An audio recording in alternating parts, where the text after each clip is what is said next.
Okay, good morning, everyone. So it's almost 8:10. I guess we can start now.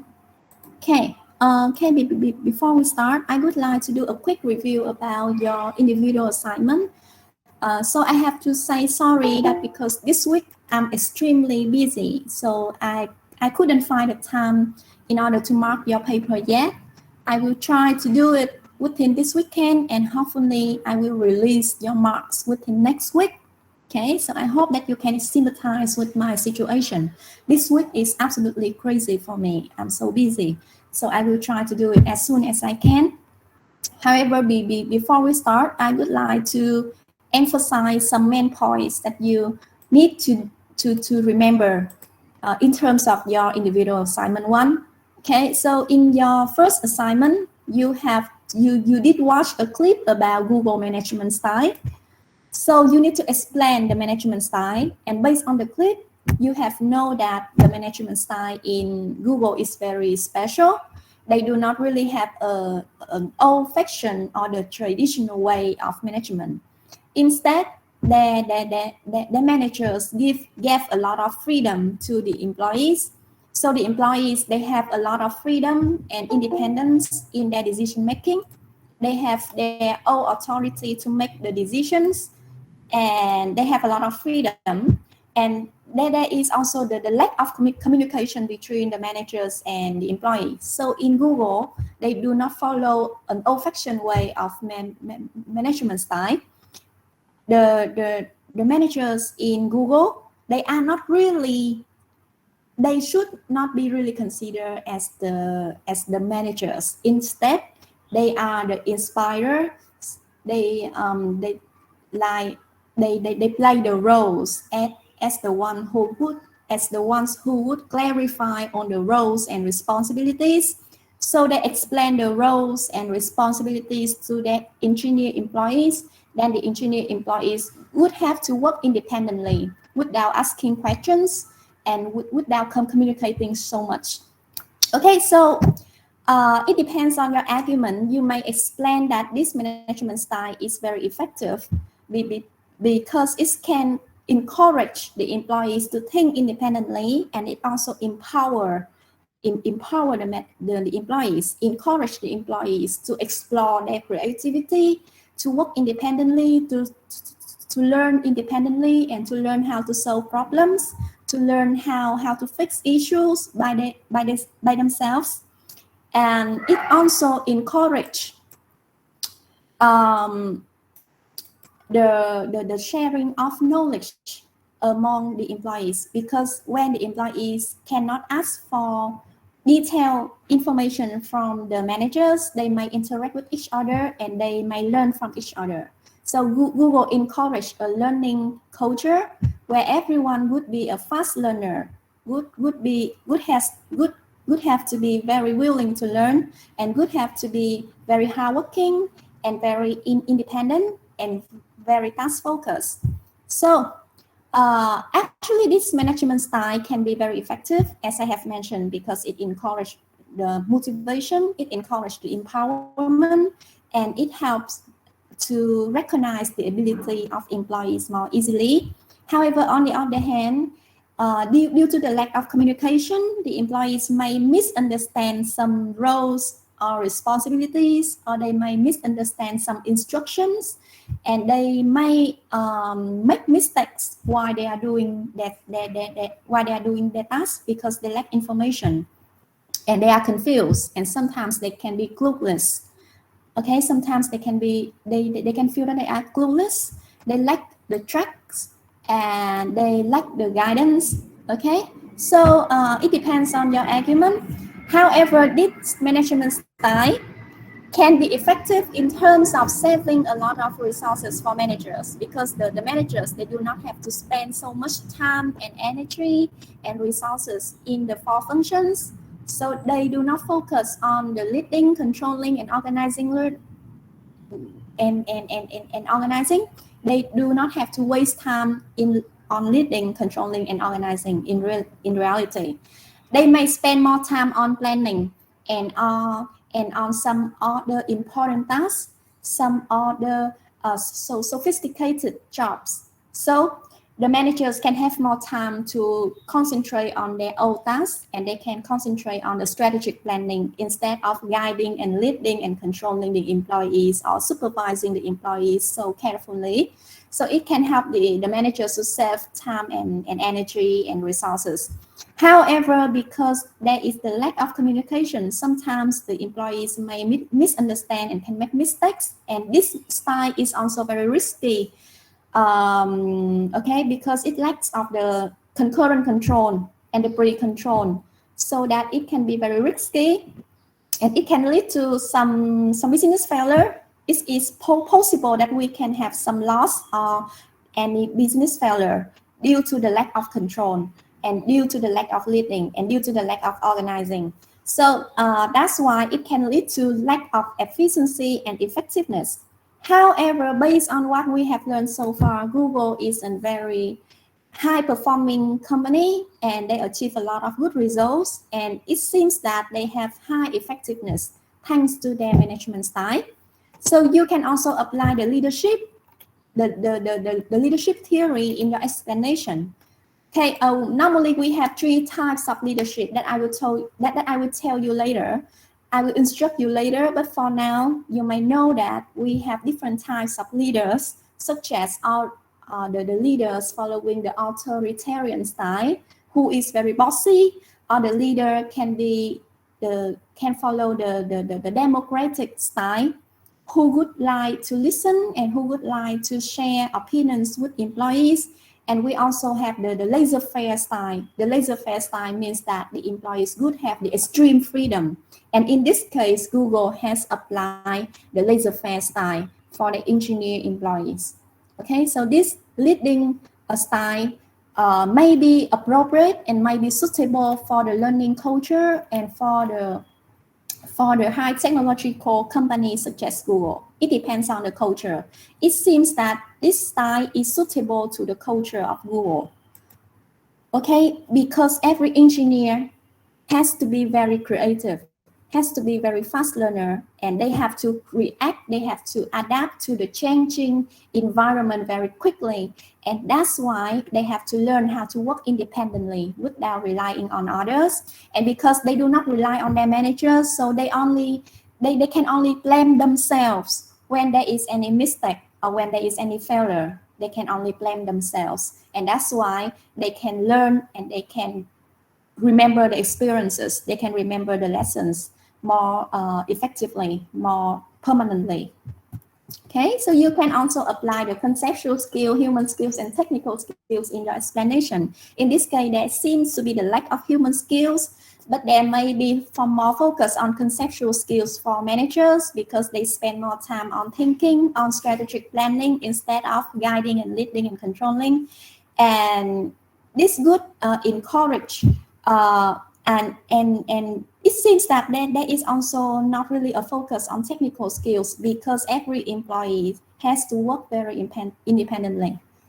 Okay, so however, at the end, when they have the results, maybe the managers have to oversee and look at the results and give feedbacks, and at that time, the technical skills would be very required.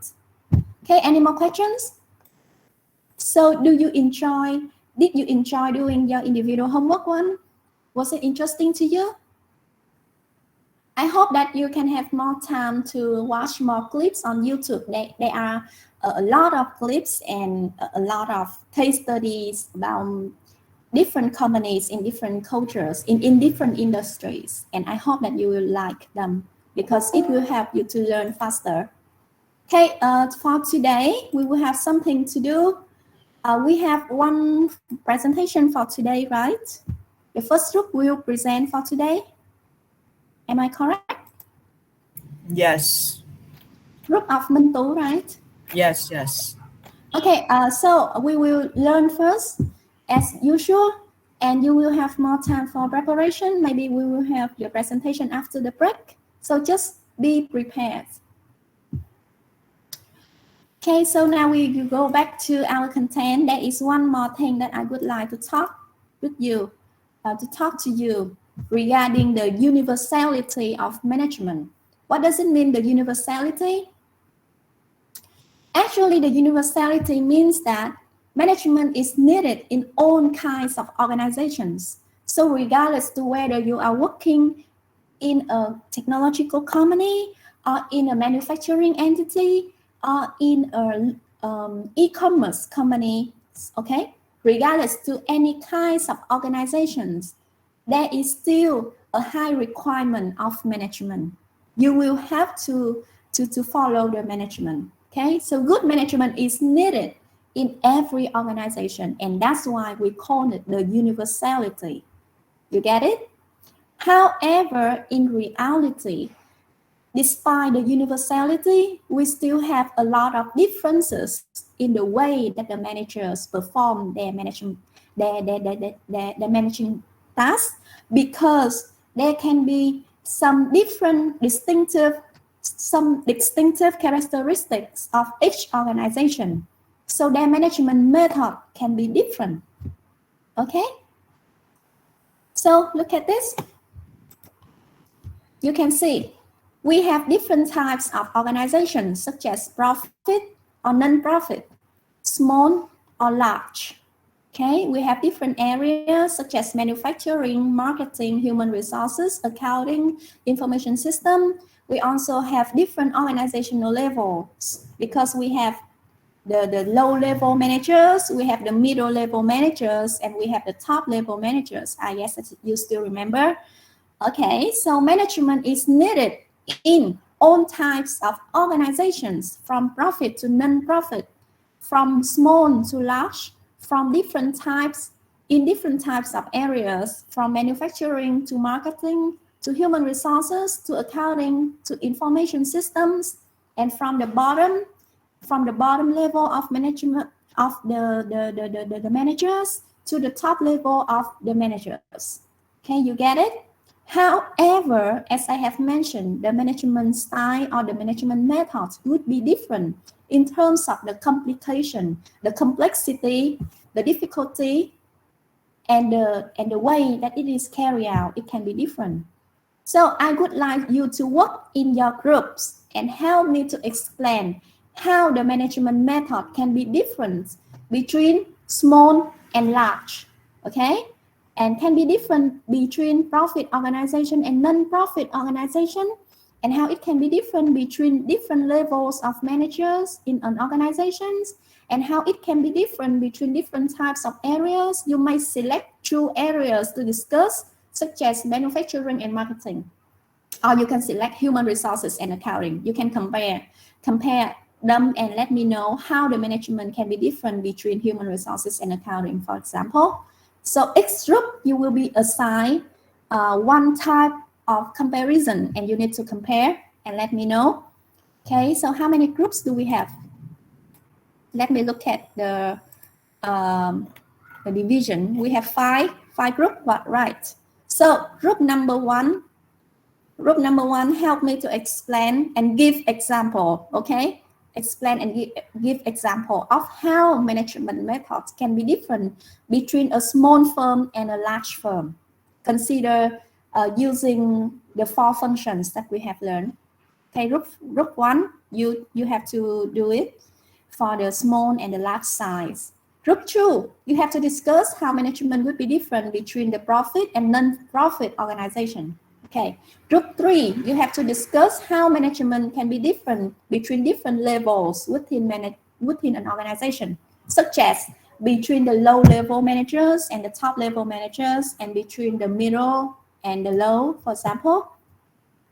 Group 4, you have to select 2 areas of organization, and you have to discuss how management can be different between these 2 areas, such as manufacturing and accounting. Okay, and group 5, you need to you need to select 2 areas of organizations and discuss how management can be different between them. You have 10 minutes to do it, and then each group will need to be we will need to allocate a presenter to speak up, Rồi các nhóm các bạn chú ý nha, hồi nãy cô có nói là management nó có một cái đặc tính đó là universality. Cái universality có nghĩa là management được cần thiết ở tất cả các loại hình tổ chức, ở đâu cũng có management, không có nơi nào là không có management. Kể cả khi em có làm một tổ chức phi lợi nhuận, em vẫn cần có management. Nhưng cái cách mà người ta thực hiện management nó sẽ khác nhau. Nó sẽ khác nhau theo mức độ phức tạp, theo mức độ tinh vi, theo cái độ khó và theo cái thời gian mà họ dành cho các chức năng trong quản trị, trong management functions á, thì cái thời gian mà họ dành cho từng chức năng nó sẽ khác nhau theo từng cái loại organizations này. Thì bây giờ chúng ta có những cái so sánh giữa small và large organization ha, giữa profit và non-profit ha, và giữa các cấp bậc trong nhà quản trị như là nhà quản trị cấp cao, cấp thấp, cấp cơ sở và các khu vực, các lĩnh vực của tổ chức. Thì bây giờ mỗi nhóm cô đã đưa ra cho các bạn cái vấn đề mà các bạn cần phải so sánh nhé. Các bạn đã có cái loại để so sánh rồi. Bây giờ các bạn sẽ thảo luận trong nhóm và cho cô ví dụ là các bạn so sánh giữa profit and non-profit ha, thì các bạn sẽ nói là okay, so how they can be different. Actually, profit and non-profit all have to use management, all have to apply management in their organizations, but the way that they apply would be different. For example, so then blah blah blah, you need to explain. Okay, rồi mọi người có thắc mắc gì không? Mọi người có 10 phút nha, 10 phút ha, and then you need to present for the whole class.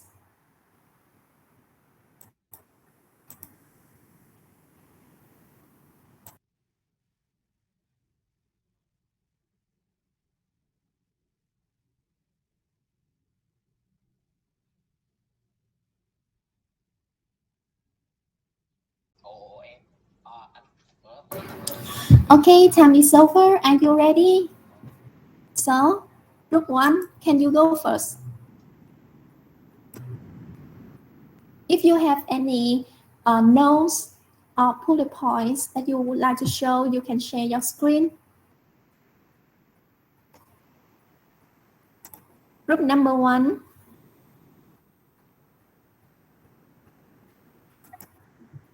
Yes, teacher.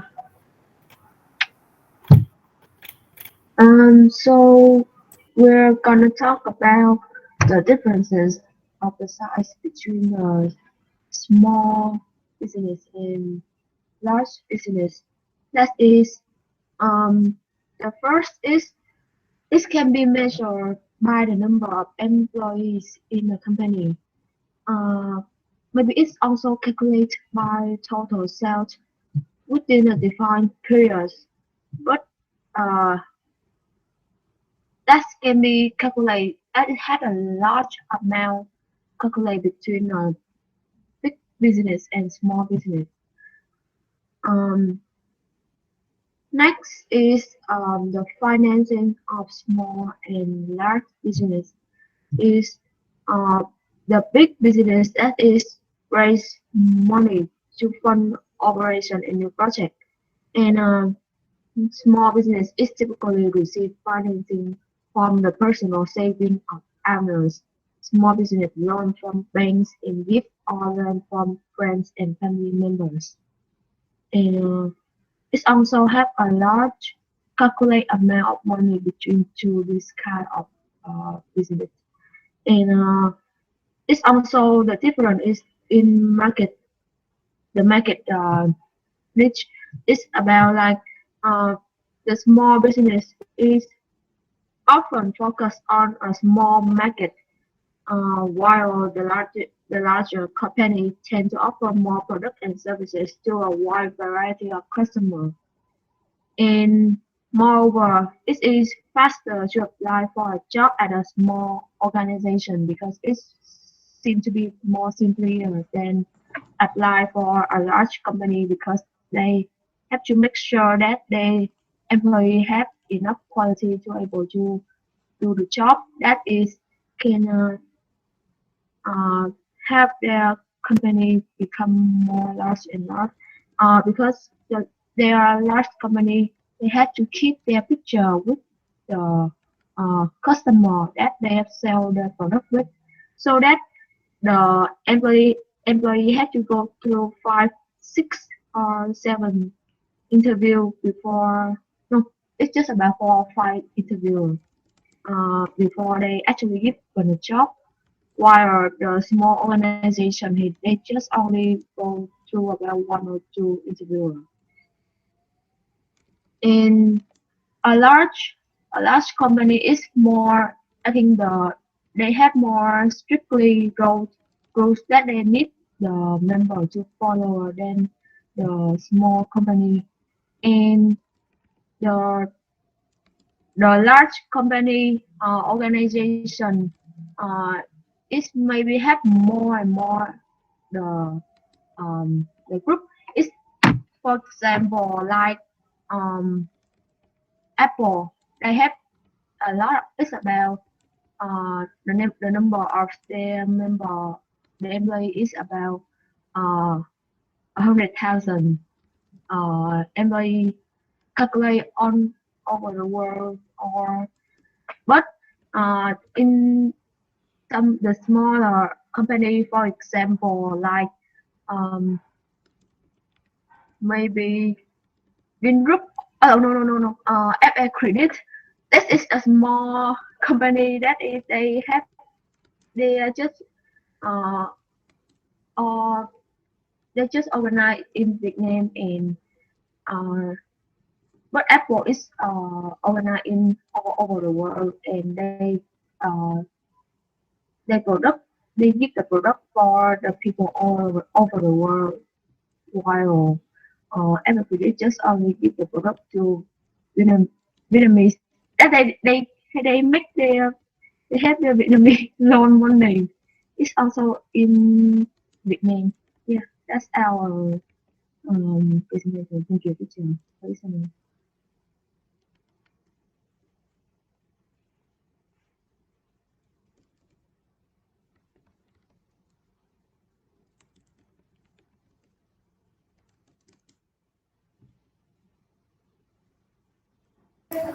Okay, thank you. Okay, so based on your sharing, I can see that you were able to identify so many differences between small organization and large organization. So obviously, small organization have a smaller scale of employees, smaller scale of business, and may have smaller scale of products and services as well. And their structure would be also smaller and more simple in comparison with the large companies. However, in your explanation, I think that you should focus more on the differences in management process, which means that you need to explain clearer about how the four functions planning, organizing, leading, and controlling would be different. So in this case, for example, the small companies, because their structure might be less complicated, so their organizing process could be more simple and would take less time in comparison with the large company. And the large company, their structure would be stronger, more rigid, and more less flexible. Okay, because the small companies, they have smaller scale of employees, so that's why they can manage their employees more directly. The managers can directly supervise and communicate with employees more easily and more flexibly, so that flexibility in management would be enhanced. And their structure is also less complicated. They can also have more flexibility regarding the organizing function in designing the structure. Okay, the large companies, because they have to manage a lot of divisions, a lot of departments, and a lot of areas, so their structure must be very rigid, and there must be a clear distinguishment or the separation between roles and responsibilities between departments. Everything has to be clearly divided. Okay, and in a large company, the top level managers, they spend more time on planning, and they do not have to directly lead the lower level employees, because the company scale is very big, so they can direct their focus more on the strategic planning and on the long-term vision of the company. Meanwhile, in the small firms such as the startup firms, because they just have a few employees, for example. So even the top level managers can play the role of the middle level managers. They have to be multitasking. They have to directly communicate. They have to directly communicate and directly lead the low level employees, the employees and the low level managers. And they also have to oversee every functions of the organization simultaneously. So everything must be flexible. Okay, and in the large company, as you have mentioned, their goals seem to be more rigid, more clearly defined, and the preparation and the development of the goals must be carried out as soon as possible. Whereas in the small companies, the strategic planning may take less time because everything can happen immediately and they have to react to it, and the changes would occur more quickly. So that strategic planning and that decision making process would be faster. Okay, and the preparation in the controlling function in the large company is also more time consuming. They have to prepare everything carefully because every mistake that they make can influence on other areas within the organization.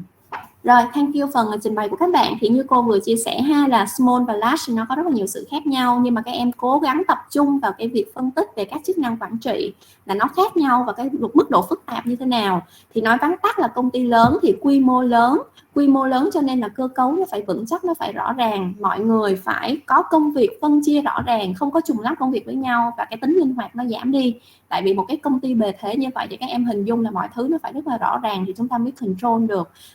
Và khi mà chúng ta truy vết những cái kết quả công việc á, thì nó sẽ dễ dàng hơn. Nói chung là cái mức độ chuyên môn hóa nó rất là cao, phân chia rất rõ ràng và kém tính linh hoạt hơn. Và khi mà đưa ra quyết định thì cũng phải qua nhiều phòng ban bệ, qua nhiều cái layers of management thì nó sẽ take time hơn. Và trong công ty lớn thì các nhà quản trị cấp cao người ta dành nhiều thời gian cho việc planning thay vì là leading. Tại vì trong công ty lớn thì người ta không cần phải interact trực tiếp với những cấp dưới quá nhiều, nhất là với nhân viên dưới cùng á, thì họ gần như là họ không có liên hệ gì mấy, họ tập trung cho cái công việc ở cấp cao của họ, đó là lên kế hoạch chiến lược và tư duy tầm chiến lược thôi, và giải quyết những cái vấn đề mang tính vĩ mô của công ty nhiều hơn.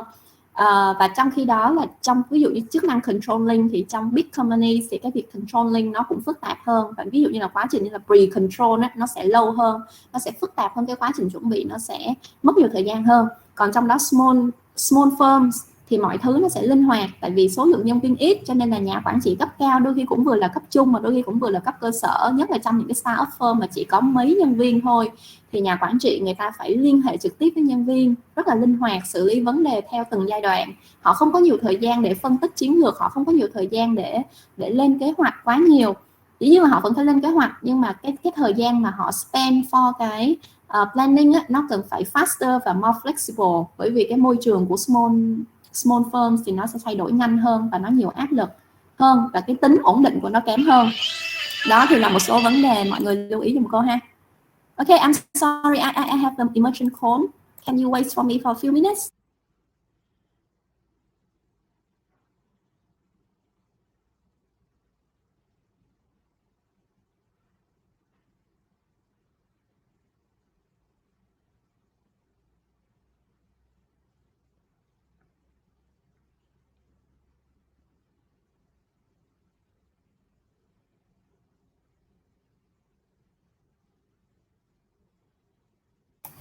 Okay, so next group, please. Group 2.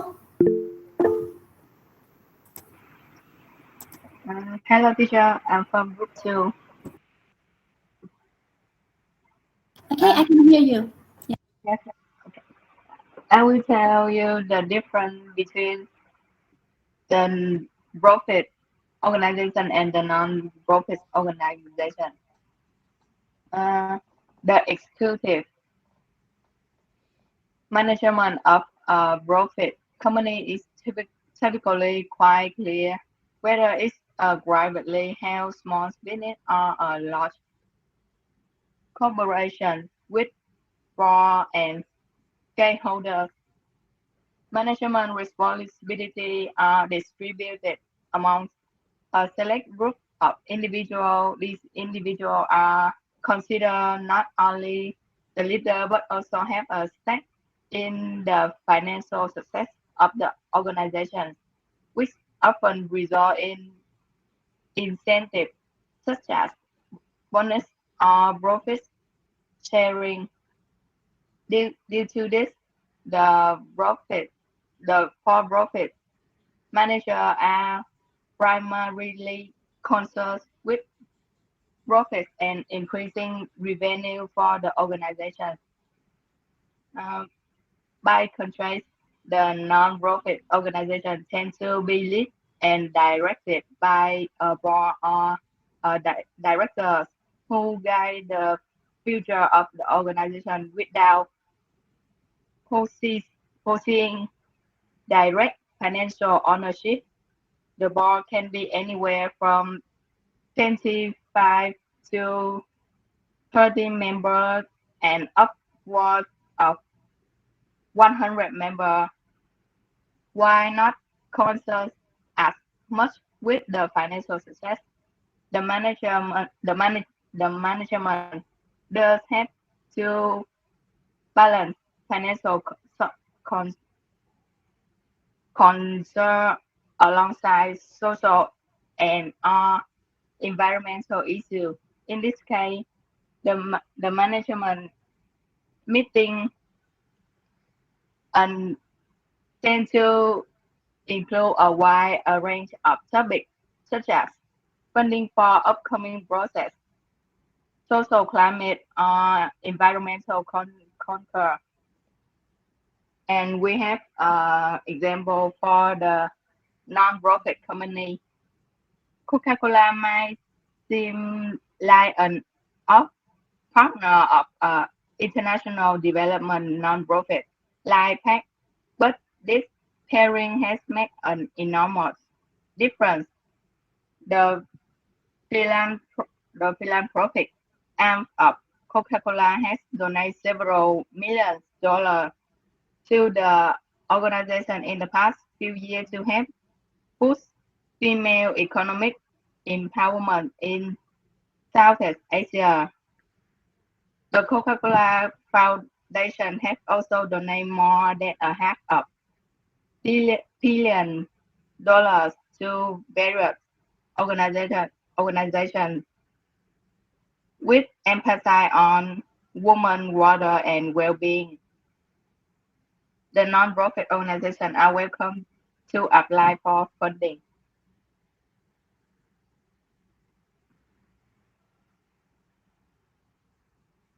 Okay, thank you. So, well done. You were able to identify the main differences in management focus between profit and non-profit, and you also gave an example. Okay, so for this comparison, actually the all of these types, profit and non-profit, they all need to have management. But in profit companies, we all know that the profit companies would focus on the profitability, focus on cash, focus on the revenues, focus on the financial issues. So in the planning process, they have to make the decisions in order to ensure that the company can incur profitability, can reduce the loss, and can ensure the good financial condition. Okay, and they have to consider the stakeholders' opinions, the shareholder opinions in making decisions to ensure that the benefits of the shareholders are protected. Okay, and in profit companies, the structure may be more complicated and it might be more rigid.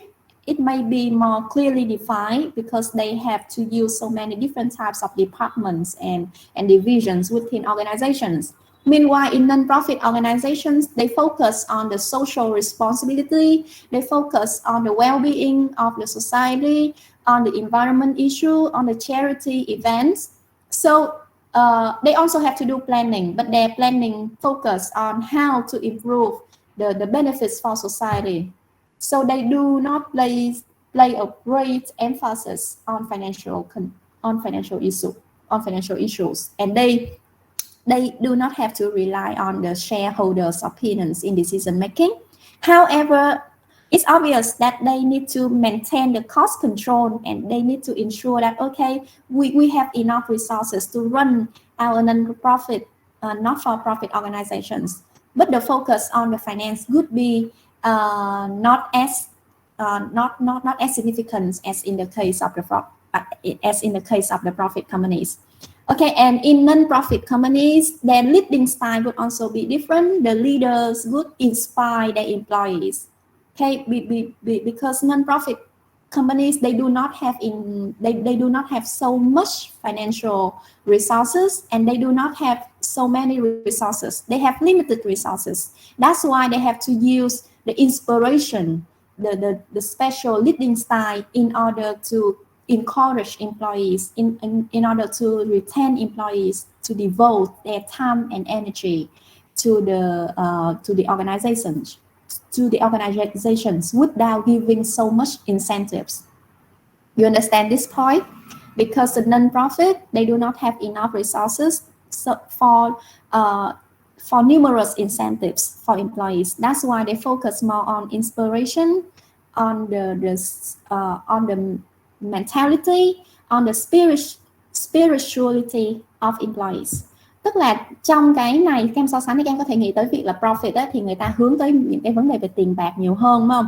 Và do đó là những cái mục tiêu của họ cũng xoay quanh những vấn đề về tài chính, thắt chặt chi tiêu và gia tăng những cái profitability. Trong khi đó non-profit á, thì người ta sẽ sử dụng cái leading style là người ta hướng về giá trị xã hội, người ta dẫn dắt nhân viên theo kiểu là truyền cảm hứng và làm sao để giúp cho nhân viên có thể gắn bó và nghĩ tới những cái giá trị cao đẹp mà họ có thể đem lại cho xã hội, thay vì là đưa ra quá nhiều những cái giá trị về tiền bạc hoặc là lợi ích về kinh tế để có thể khuyến dụ nhân viên, để họ dùng cái phong cách là truyền cảm hứng nhiều hơn. Và đối với non-profit thì bởi vì cái structure của họ nó cũng sẽ linh hoạt hơn, tại vì họ không có nhiều nguồn lực để họ có thể phân chia quá nhiều các phòng ban, cho nên họ cần phải linh hoạt trong cái việc xây dựng cơ cấu. Đôi khi một người có thể rất là multitask, vừa là kế toán, vừa là thủ quỹ, vừa là người xây dựng hình ảnh, hoặc là vừa là điều phối những cái nguồn lực khác. Nói chung là một người có thể là multitask bởi vì họ không có nhiều nguồn lực để thuê quá nhiều nhân viên và để vận hành một cái gọi là structure quá là cồng kềnh. Đó thì cái đó là cái mà các em có thể lưu ý tới ha. Next we have group 3. It's your turn.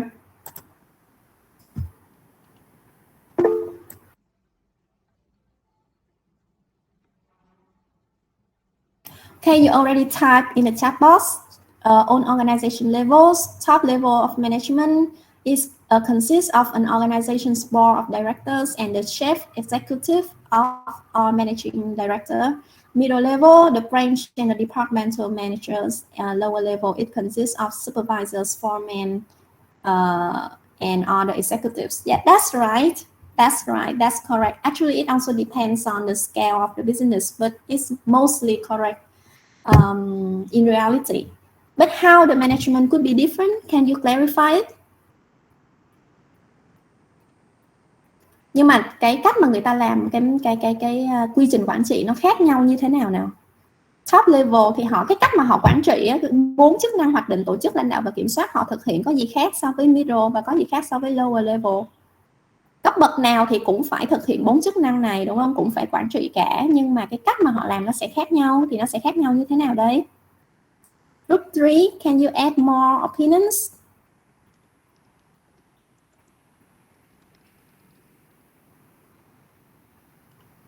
Yeah, teachers, top level, I think is are responsible for controlling and overseeing the entire organization, and the middle level are responsible for executing organizational plan, and they act as an intermediary between top level and low level management. And the final is low level managers focus on the execution of tasks and deliverable, serving as role model for the employee they supervise. I think that's all. Yeah, okay, thank you. So for this type of comparison, you can remember what I told you about different skills of managers. Okay, we have technical skill, conceptual skills, and human skills. Remember, and I told you that the top level will have to concentrate on their conceptual skills. That means that they have to focus more on the planning and on the leading. Meanwhile, the middle level, they have to control everything more clearly, more carefully. They have to keep their eyes on every work process, and they also have to pay attention to organizing. And the lower level, they have to be very careful with their leading style because they directly supervise their employees. They have to be very strict and they need to pay attention. They need to closely observe, closely supervise, and closely communicate with their employees. So they spend most of the time on the leading as well as organizing and controlling. Okay, so the controlling, especially the concurrent control, the low level have to pay a lot of attention to the concurrent control. The top level will pay more attention to the pre-control and to the feedback control. Meanwhile, the middle level, they have to maintain everything smoothly. So they also have to pay attention to controlling process. Okay, any more questions? Now, next group, please. Okay, so right now I'm going to share the screen for our group 4. So can I share the screen right now? Yes, Okay. you can. Okay.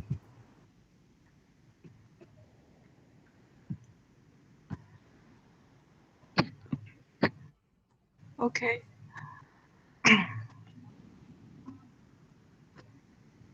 Yes. Can you see my screen, teacher? Yes, I'm seeing it. Okay. So we are in our group. We are choosing the different management in different area of the company. We're choosing accounting and human resources. So we have to look back for the definition of management, and which is management is two people work together to solve a problem or achieve the company goals while conducting a management function like planning, organizing, leading, motivating, and controlling. And also they have to consider us utilizing the resources effectively so they can achieve the goal efficiently. And for the definition of manager is someone who coordinates and oversees the work of other people so that organization can be goal can be accomplished. So what is the difference between human resources department and accounting department? First, the human resources, their job is manage the human resources, the employee of the company. So people work in this department have to their mission they will receive the data of the employee achievement, example like the KPI, so they can analyze it and they can see are this employee work effectively or not, so they can give the feedback or advice for the employee to improve their performance. Also, they have to consider all the factors that can affect the employee, like their feeling, their mental health, their physical health, and their circumstance, like example from family situation.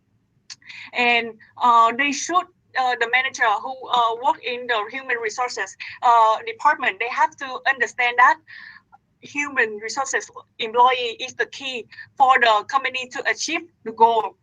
So the leading skill in human resources department is like you have said that the leader have to be fair free, but I don't know is it the right word to write.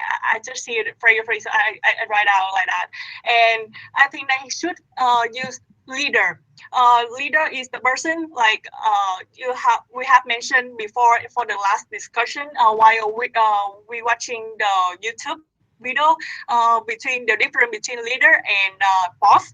So leader, they have to motivate people and focus on people, on the employee. So they should have ability to inspire the employee and direct the employee toward the long-term future, the long-term company achieve plan. And while accounting department, their job is working on paperwork, and usually they will emphasize on managing the financial of the company. And their daily work task is reporting the company purchase, how much they have receiving, how much they are spending every day or every day. So this is very important and necessary for the company, so they can identify whether they are achieving the goal efficiently or not. So the leading skill, I think they should be like democratic, or they should be a boss.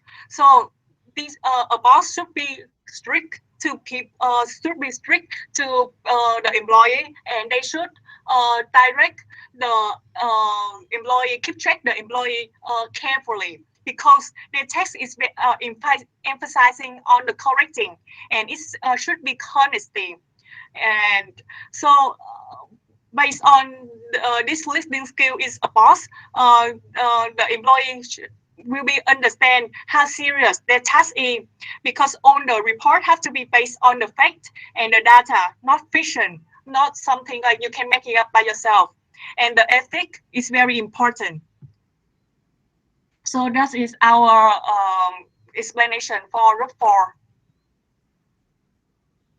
Okay, thank you very much. You were very careful and you pay a lot of attention to details. So you did write down on the main point. So it's a very good job of your whole team. So well done. I give you a good compliment. However, I would like to adjust a little bit. You mentioned that the human resources manager, they may prefer using the laissez-faire style. Actually, in reality, it's not always correct, because the human resources, even though that they focus on human being, they focus on the mental health of the labor force. However, they also need to be very careful. They need to follow the rules, the regulations of the whole organizations, and they need to be effectiveness oriented, efficiency oriented, also detail oriented. So they have to be very careful. So they also try to maintain everything in discipline and in good order, and they arrange everything very reasonably, very carefully. Okay, so I just want to add that it's not really that they use the laissez-faire in reality. Okay, and I agree that the human resources department would focus on different activities of human resources management, such as recruitment, retention, recruitment, training, development, retention, appraisal. Meanwhile, the accounting department, the accounting managers, they pay attention to the finance, okay, to on the figures, on the revenues and costs, on the financial statements. But all of them have to be data oriented, because in this new era, even the human resource management, they have to collect data and analyze the data. So they all have to be data driven. But the human resources may be in charge of many other kinds of tasks which are related to human being, which are related to people management in organizations. Okay, thank you very much. So we have the final group. Are you ready?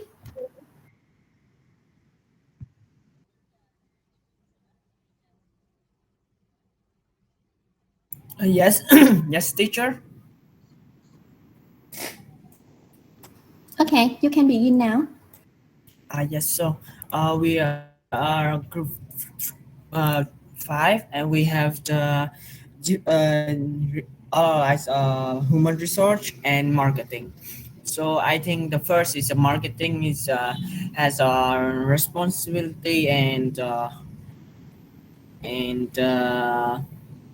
the missions is the first is the conduct of marketing research, maximize the customers' awareness, promoting your facilities, build the customer relationship, development of products, and promotion are the main. For example, they maybe work on the social network a lot of, such as Instagram, WhatsApp, or Facebook. Meanwhile, human resource has managed and set up policies related to human resource, advising other departments on human resource issues in the enterprise, check check staff, timekeeping, and salary calculate for employees, and human resource responsibility to recruitment of personnel, training, developing, planning human resource, and policy regimes. So the biggest difference is that human resource works on the operate internally as well as a personnel for the entire organization. Meanwhile, the marketing manager focus on the product's promotion and contribute directly the company's revenue. Uh, and I think it's very see clearly in the big companies. Um, when you go when every big companies need to hiring or recruitment some employees, they need to uh, take some thing on the mark. uh, they uh, they phỏng vấn là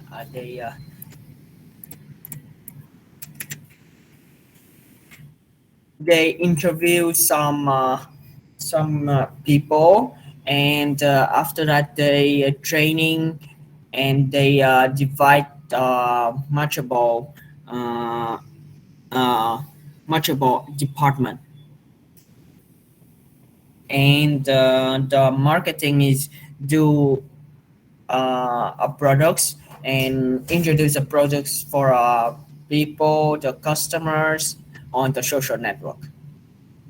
That's all I want to share.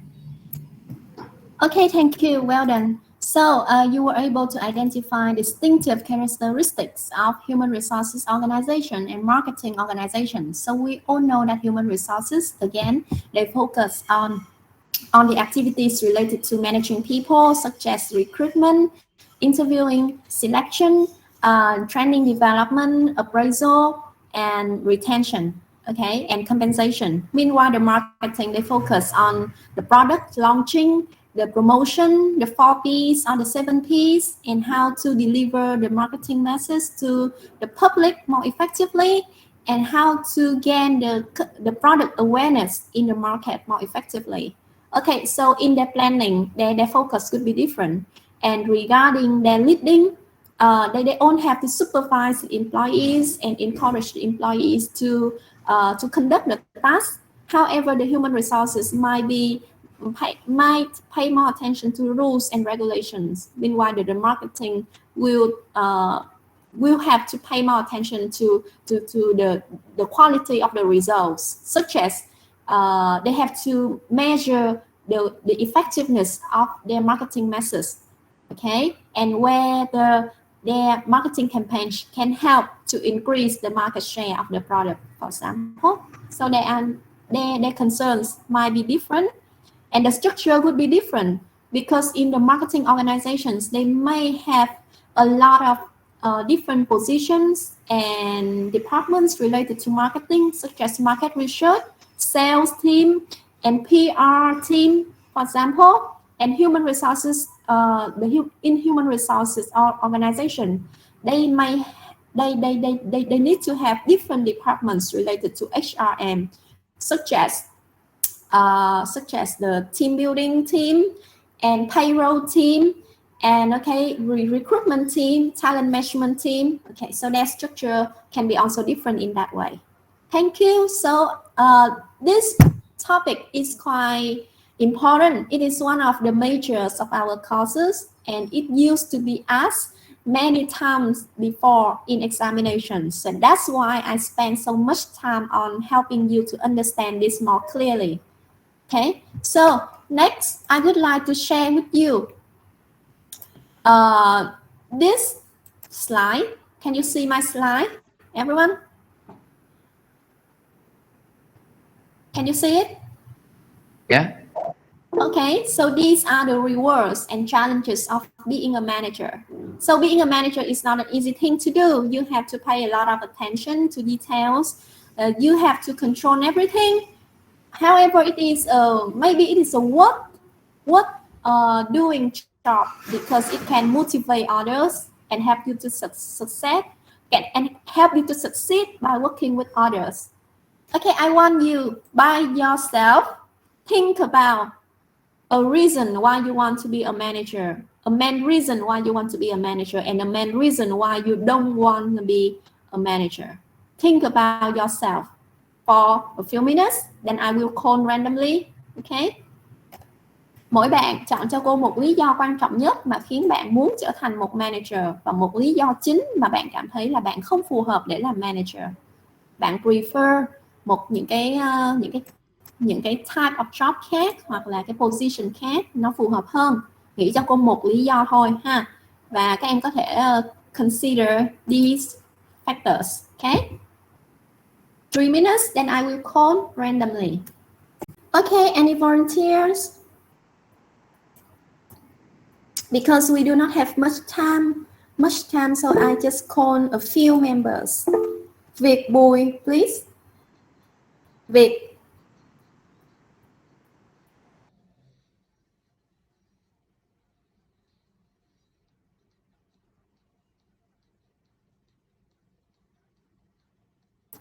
Okay, Việt, are you there? You can begin now. Yes. Can you hear me now? Yes. Yes. I want to become a management because I really want to have a high salary, have some bonus, great income, and receive some other opportunity.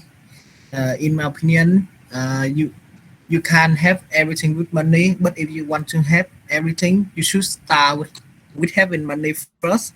So that is the reason why I want to become the management. And the thing that I dislike about management is that I have to do the hard work. Yes, because nobody likes do something hard. That's my opinion. Thank you. Okay, thank you. So your reasons are understandable. We all know that compensation in form of salaries, bonuses, and stock options are very attractive. And this is the main reason why many people want to be managers. They want to have good finance and good power. Okay, next, Minh Tú. Yes.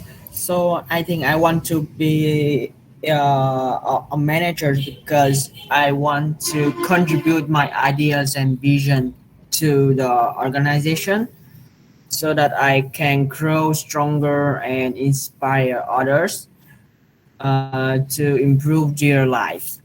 I think is the hardest and the challenging thing is about me being a leader is a large amount of the knowledge and experience needed to to to uh, to need it. Okay, thank you. So it's very good that you love supporting others and you love helping others. You want to inspire your employees, you want to influence them, and good motivation. Thank you. Next. Anyone else? Anyone else? I saw someone raising hands. Am I correct? Again, anyone else? Okay. Thanh Linh, please. Yes. So first, I want to share about why I want to be a manager. I want to because I like planning. I know I understand what is the I like achievement for the goal for the group, but and I really like want to share my point of view to give the strategy for the group to lead them to achieve the goal effectively. But however, I'm also afraid of being a manager because first, I see that my style of work may be not fit or suitable with the team member. Like I basically my personality is quite like bossy and stubborn. So when I think what is the what is right is mean, I believe it and no one can change my decision. So right now I'm still working on it and I'm trying to improve myself every day.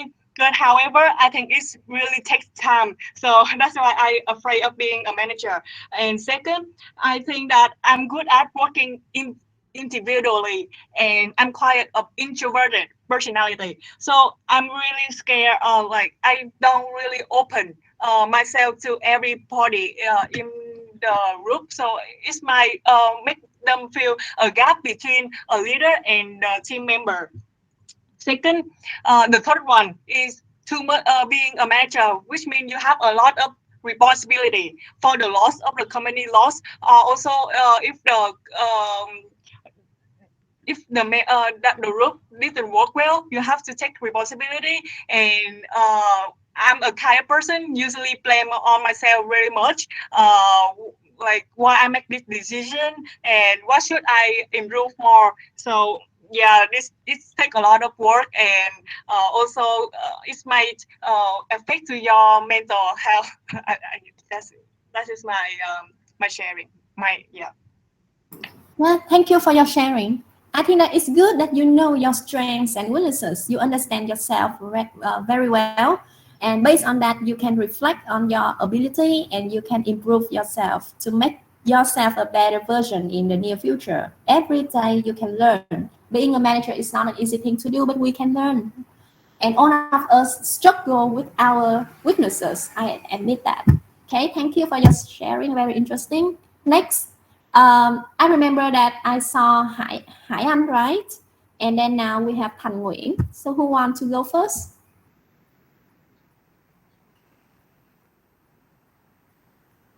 So Thành, you can go ahead. Okay. For me, I really want to help people find their strength and how they can best use it.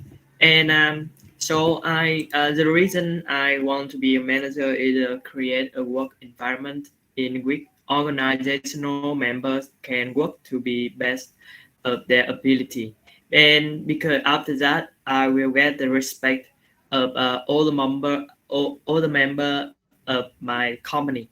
And on the other hand, there are some reason why I don't want to be a manager. But the most one is I when I become a manager, I will have duty that are more clerical and managerial, and that is quite hard for me. I think so. Thank you. Yeah, thank you so much.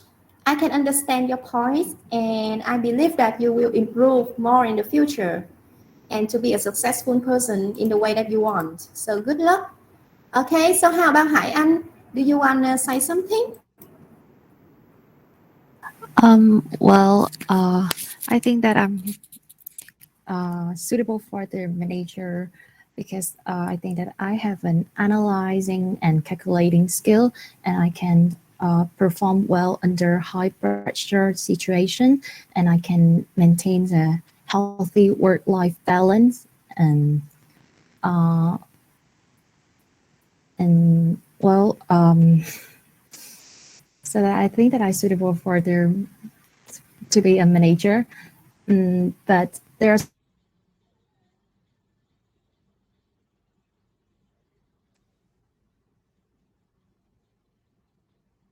Okay, being a manager is quite stressful. some challenges that Yeah. moments. Yeah. Okay, you want to add in anything? I think that's all. Okay, thank you. So I think it's good that you know and you know your ability and you can work under pressure because not many people can do it, even me. I'm struggling with pressure a lot, but it's good that you can deal with it, and you can still concentrate on your own goals, and you can perform well. So maybe you have ability to become a manager in the future. Okay, so before we have a break, I would like to share with you a clip about challenges for management in the modern life. Okay, wait for me. 2 minutes, please. Please.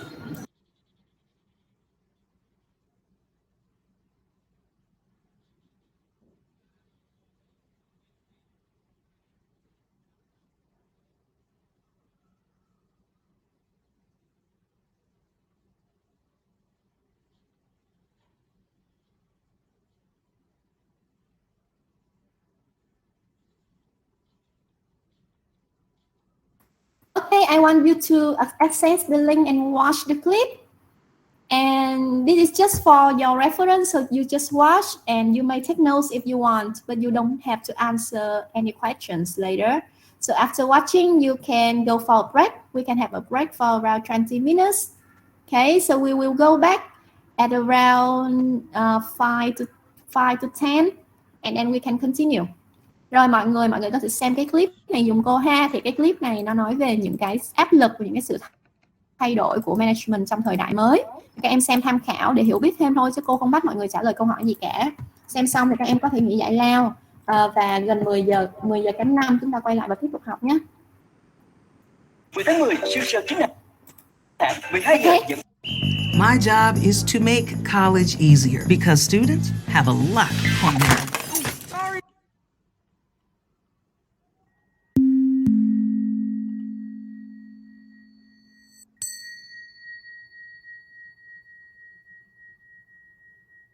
Our Western worldview tends to be characterized by fragmentation and distraction. We see borders between countries, between cultures, between hopes and beliefs. We see a difference between our mind and body, between you, me, nature, and the objects. This fragmented view pervades in the way we organize our lives as well. When we are at work, we are thinking of our next holiday destination. On holiday, we're thinking about work. And when we're eating, we are watching television. And when we're trying to sleep, we think about our to-do list for tomorrow. To physically compensate for this unhealthy way of living, we go for a long run. But while we are running, we turn on our MP3 player not to be disturbed by our own thoughts. And when we travel by public transport, we do the exact same, yet not to be disturbed by others. Along the way, we are trying to avoid the many thousands and mostly irrelevant ads that are trying to distract us. Meanwhile, we're alienating from each other, are facing issues of greed and inequality. Our quest for meaning in the 21st century has never felt bigger. On the one side, this fragmented worldview is caused by our language, which has a subject-verb-object structure that forces us to think in dualities. On the other side, and ever since the ancient Greeks, we have developed the scientific method as the only reliable means of finding the truth. Its premises are that any experiment should be intersubjectively testable, quantifiable, and linguistically expressible. This has led us to gear our attention towards the external world as opposed to the internal world. Now, there are some other forces that have been distracting us from taking this inward journey. Throughout the ages, we have been busy colonizing and exploiting new continents, enjoying the riches of this life with industrial and technological revolutions, or our latest, space travel.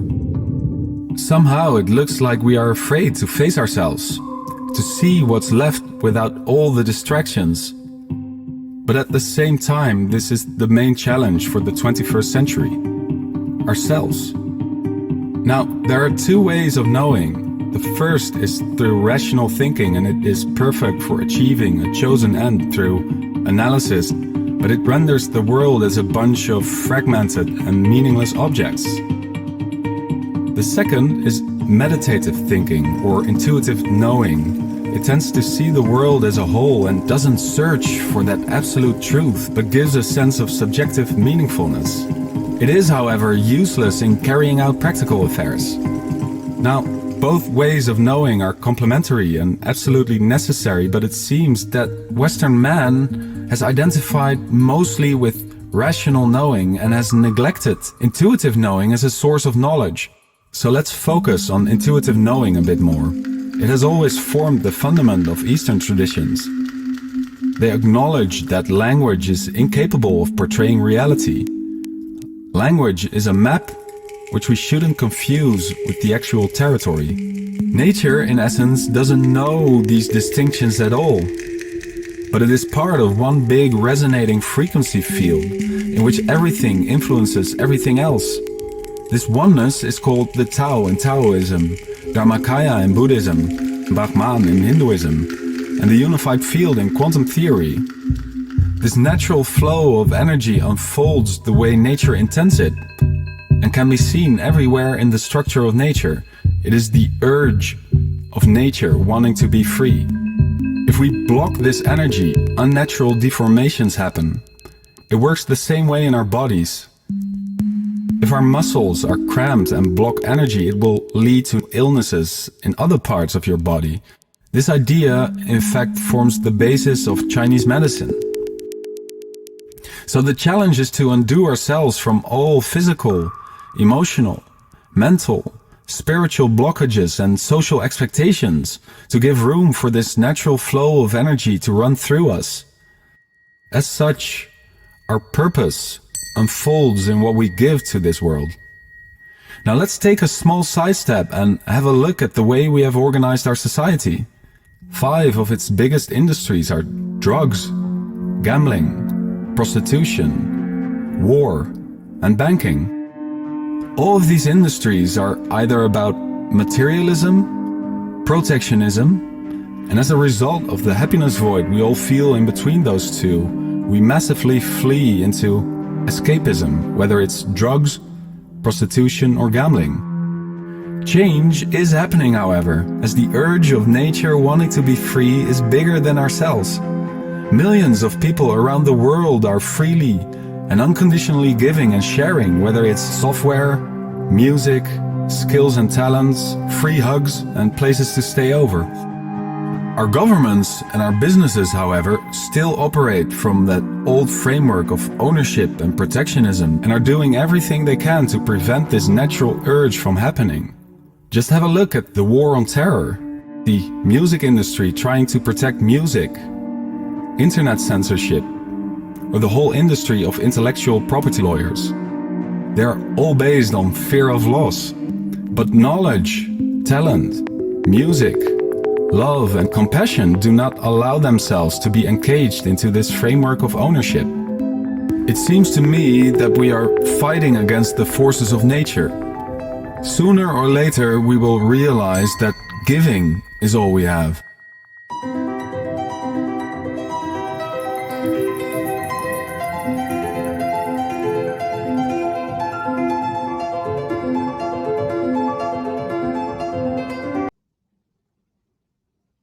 Okay, so time's up. The presenting group, you can begin now. Yes, we are finished. Okay. But teacher, well, we need to change the background, and I see it's not able to change.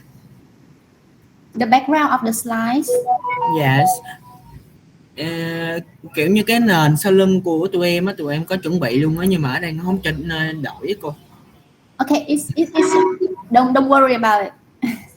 It's okay. But it's good that you prepare for it. Nói chung là các bạn chuẩn bị thêm thì rất là tốt rồi, nhưng mà không sao đâu. Các bạn cứ thuyết trình là được ha. Hôm nay là chúng ta thuyết trình là nhóm 5 đúng không? Yes. Okay, group number 1. Please watch carefully and ask questions. Nhóm 1 các bạn theo dõi và đặt câu hỏi cho nhóm 5 nha. You have 20 minutes for the presentation. All right, wait for a minute, teacher. Okay.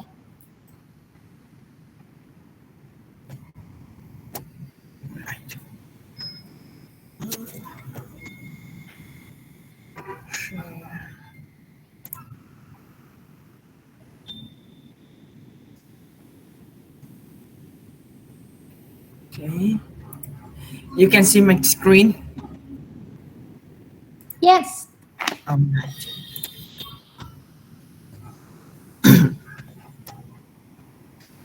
So let's start it. Good morning, teacher and everybody. So we come from Group 5, and we name is Youth Strategies. And today we want to share about the management planning function to everybody know clearly and understand more. So let's begin. First, I want to introduce members of a group. There are 5 members. The first is me, Lê Đỗ Minh Tú. I'm a leader of the Group 5 Youth Strategies.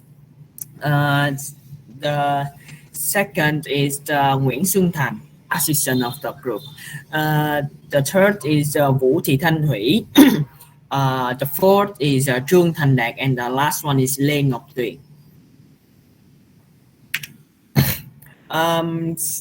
Yes, and we have the content. There are 5 content part of content to analyze the topic. The first is the define. The second is importance. The third is challenging. Next is analysis, and the last one is solution. So this is a 5 content, and let's start to the first content. I want to invite Thanh Thủy to keep the presentation. Hello everyone, my name is Thủy. Today I will talk about the definition and implementation step of planning. What is planning?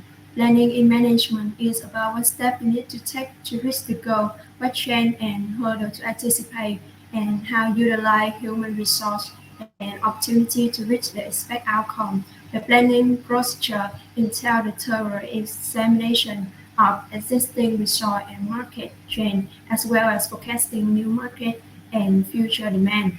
For example, the organization goal is to improve the company's sales.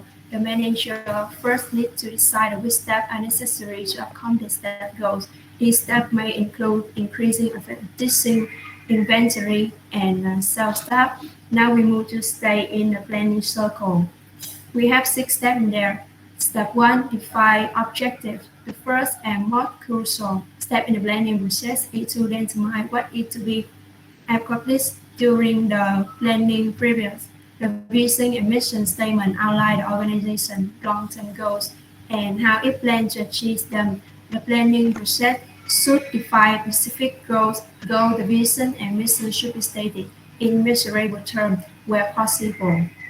Step 2, develop premises. Planning is always done with the future in mind, but the future is never certain. We know that when plans are executed, situations will change, and manager must anticipate what those changes will be. There are 2 types of planning premises, internal and external. External assumptions deal with factors such as political environment, social environment, competition, government policies, etc. Internal assumptions deal with availability of resource, quality of management, etc. And step 3, evaluate alternative. There might be several parts of achieving the goals. Manager must discover potential alternative, and each one will be examined for all of advantage and disadvantage. It's evaluate for a manager to seek input from different sources to provide different solutions. Step 4, identify resource. Determining the cost and availability of resource is part of the evaluation process. They must check what new resource will be needed, when you need the resource, and where they will come from, such as equipment, technology, or money. Step 5, plan and implement tasks. Manager will create a roadmap that will lead the organization to that goal. It will define tasks at different levels in the organizations, the sequence of completing the task, and the interdependence of the tasks identified. Just and critical path planning are common tools for establishing and tracking timetable and priorities. And last step, review. Manager must be able to check the plan process, and the plan should identify which activities are most essential, which tasks may cause blockage that cause the whole plan to be delayed. Balanced scorecard can be helpful you to keep track of your process and achieve strategy goals by giving you a complete picture of your company performance. Now, to end my presentation, I have one of my favorite words about planning by politician, Dwight Eisenhower. Now we move to next member, that Chu. Hi everyone, my name is Tandak. I'm in Group 5 and today my presentation about the importance of planning. And now why planning is important and why it's necessary. The first, planning helps you achieve objectives. Every organization has certain objectives and targets. It keeps working hard to fulfill these goals. Planning helps an organization to achieve the aims. With wisdom, ease, and promise, planning also helps an organization to avoid doing some random. The secondly, increasing efficiency. Planning makes optimum utilization of all available resources. It helps to reduce the weightage of valuable resources and avoid their duplication. It aims to give the highest returns at the lowest possible cost. It thus increases the overall efficiency. The last keeps good control. With control, the actual performance of an employee is compared with the plans and deviations, if any, are found out and corrected. It is impossible to achieve such control without the right planning. Therefore, planning becomes necessary to keep good control. And my presentation is over. The next presentation, I would like to invite Ngọc Tuyền. Hello everyone, my name is Ngọc Tuyền and I will illustrate some talenting in planning function. I think we can have two talents on planning management, that is time planning and cost management. Firstly, I want to talk about time planning. Effective planning is time-consuming planning.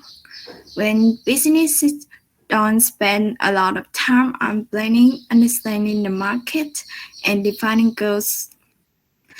And what are the consequences of that? They will reach the wrong target and difficult to identify potential customers. And secondly, I want to talk about cost management. A planning system often requires, for instance, technical expertise or database that are to be acquired at the cost. And business often fails because of lack of funding and fair fundraising. When you have a new business opening and have a project plan that requires a lot of money, you have two ways to solve this problem. The first way is called for investment capital. You need investors to contribute capital to implement the project. That means they will hold a share of the company share. Therefore, and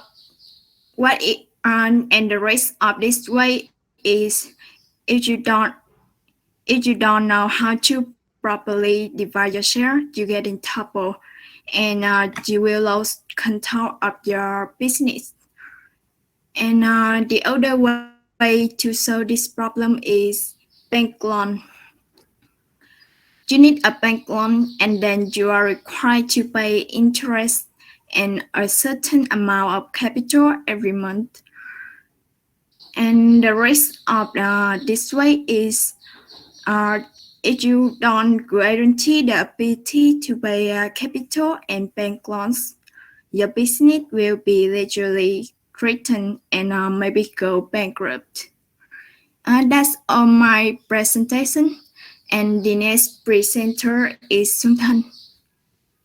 Okay, hi guys, I'm Xuân Thành, and now I'm going to give some examples to understand clearly the importance of the planning functions. And firstly, I would like to talk about the failed company, and it is Tesco, which failed in the United States. The reason why this company is failed is they send executive and anthropologists to live with the families in US to get a sense of how typical American families spend their money on groceries. But they did not research the market very intelligently. And moreover, they just bring the concept with good work in London with Tesco Express to the United States, and it did not work easily in the LA area. Moreover, the fresh and easy store didn't embrace the idea of the classic American grocer. Instead, they embraced Tesco British style of food shopping. And in the last one, in the bad issue, they make a wrong decision. They didn't know about US consumer style. And now I'm going to talk about and this is some picture about the Tesco company and some about their shop. And now I'm going to talk about the successful company, and it is Cola, one of the world's largest beverage company. The reason why they are always successful is they really improving about marketing, also focus on innovation pipeline, and moreover they always developing plan for each period and research all location, all the country in the world. And is the last one, and they really careful about creating the other product as well as the size of its product to be suitable for all consumer. And this is some picture of the Cola company and their product that is very popular in our country too. So with the weakness developing plans to integrate, they didn't research carefully in the new play which they are going to be joined. Mistake by mistake in a bad issue, they carried out and make a wrong decision. They didn't find out the behavior of consumers. So from the top, the Tesco were bankrupt in the 2015. And with the good managers, all the action of the company were going to the perfect way. And the Cola has been always on the top line in overall. And now I would like to give it to my leader Minh Tu to continue our presentation. Thank you.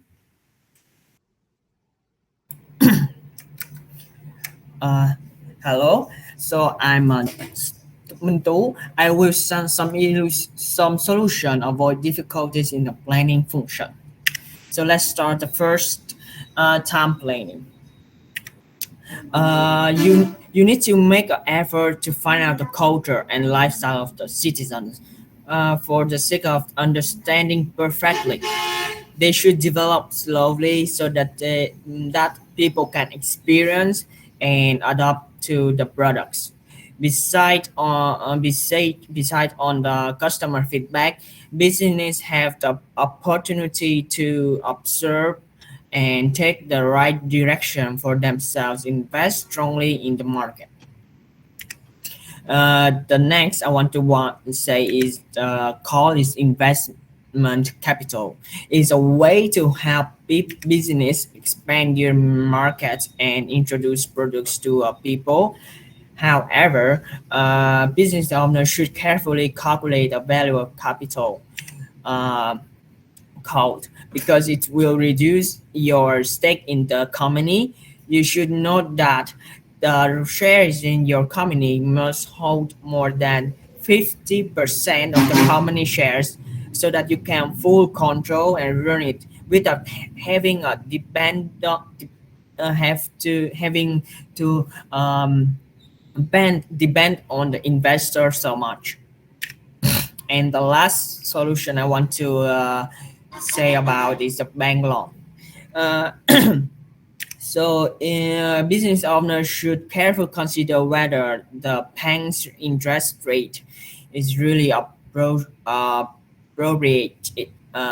appropriate before taking out the bank loan. Business owners should also calculate in the advance the amount they borrow along with the monthly interest rate company's ability to pay or not. If unable to pay, a business owner has suffered a huge consequence, such as bankruptcy. So you can see in the right pictures, you can see which illustrate the four banks' interest rate in May 2019. You can see some bank has a high rent, meanwhile some is low. Through the presentation of our group, youth strategies on the topic of the planning function, we hope that you have a different view of the function. You should start a small business in the accountants with your finance ability to limit the risk and gradually develop. So like to say this one more is develop slow but sure. And that is all of the presentation our group. So thanks for watching. And if anybody have some question, we will try answer in the ability. Okay, thank you very much for your presentation. I really enjoy watching your presentation. You paid a lot of attention to details. The slides were really well prepared. I really like the design of the slides, and you fulfill all the requirements that I gave you at the beginning. The presentation was also very concise, and you know how to emphasize the main points, and you know how to gain the attraction from the audience. Okay, so now I would leave the chance for the feedback team. The feedback team, can you give some questions for the presenting group? Group number one, can you give questions?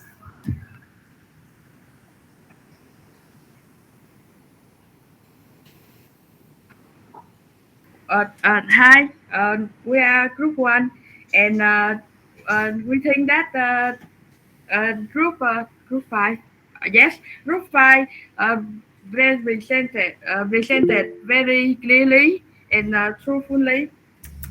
I think that the slides are very lively and good. Yeah. Now I think I should move on to the question. And I have two questions for you. The first one will be, how will we measure the success of a challenge? And the second one is, when should we change or update our strategic plan? Thank you. Thank you your question. And can you give right question on the textbooks, please? Okay. Sorry. One second. All right. Thank you.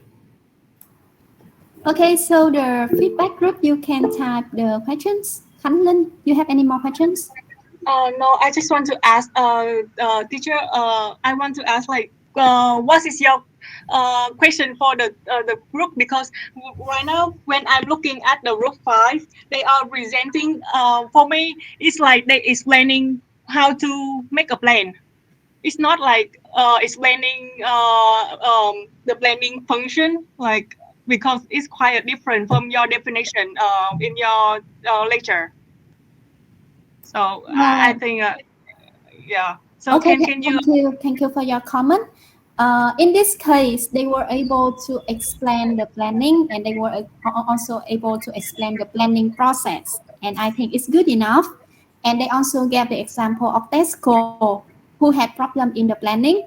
But actually, I think it would be better if they could give a deeper analysis of the problem that Tesco faced in relation to the planning. Even though that the example was really good, but it would be better if they can explore the issue in more details. However, overall, based on the presentation, you can know what is planning, you can know the planning process, and kinds of elements that would be involved in the planning process. And there is a fact that we have not studied the planning function chapter yet. So in that chapter, I will cover more details for you. Is it okay? Yes. Okay. So, can I give them like a comment? But I'm from group 4, so is it possible for me to give a comment for the group? Yeah, Or not? it's okay. Okay. You can give a comment so that they can have good experience. Yes. So, teacher, can you also judge my comment, please? Because sometimes I think that maybe I misunderstood the purpose of the presentation, or maybe your requirement from you. So, can you also help me to correct me if I'm wrong with it? Yeah, sure. Okay, so for me, I think that the group have present very clearly, logically, systematically. But I think that you can also concern about for the planning challenges. I think for this time, for this topic, you can change it. What factor can affect the planning? Because for planning challenges, for the definition of the teacher, she has mentioned that planning is the step that you set a goal and set up a strategy. So I think that the challenge, planning challenges, there is, you should include the question, like you guys should have a question and answer is like, what make the planning function go wrong, right? For the planning, there are 2 steps, like set up a goal and make a method, a strategy to achieve the goal. So there are 2 challenges, like there are 2 factors can go wrong, like reason can go wrong. First, cannot identify the goal specifically, cannot identify the goal effectively, unclearly, something like that. And the second, maybe they can give the wrong method to achieve the goal. It's, for my example, like we have learned about Starbucks, and they have make I have explained for my homework that they have make a wrong planning. There's a mistake in planning because they didn't set up the goal very specifically. They have a long-term goal, which is making the company have to be the first, like to be invade in Australian market. They want to be the best coffee shop in the Australian. But however, they didn't have the short-term goal, which is like for this month, I want to open one coffee shop, but it have serve a lot of customer. Example like that. And second is the strategy. They are unsuitable strategy, which is marketing planning strategy is not good enough. Example from my knowledge and research, that they have make expansion marketing, and this is unsuitable in Australian market. So this is my comment for you guys, so you can include it or consider, so improve deeper topic for this topic. That's what I think. And I don't know, like is that my comment is relevant, or is it okay for the topic, teacher? Okay.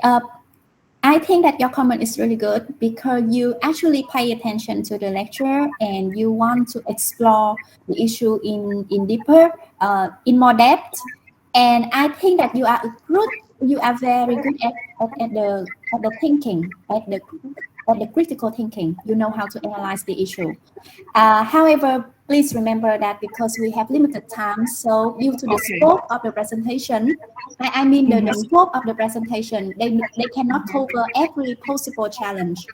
And you are right that we can have so many different types of challenges, including internal challenges and external challenges. The external challenges can come from the pressure from the market, from the macro environment, from the micro environment. Meanwhile, the internal challenges come from the weaknesses of the company and come from on other resources, on the issues related to resources. So it is understandable that they focus on some more special issues like the internal issues.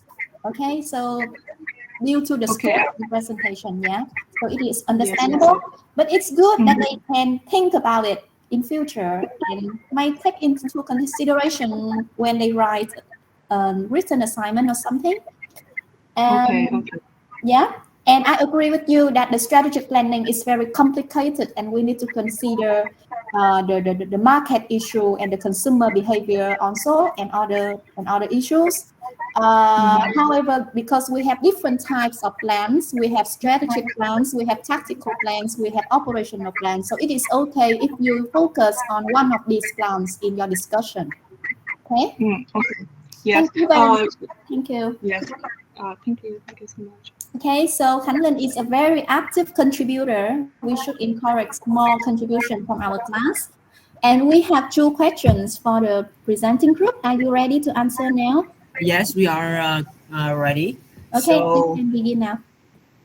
We want to answer the question number 1 of the group 1 is the how will we measure the success of the challenging.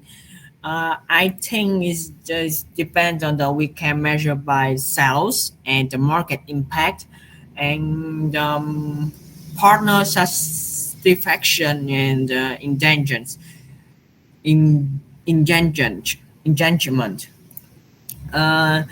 It's very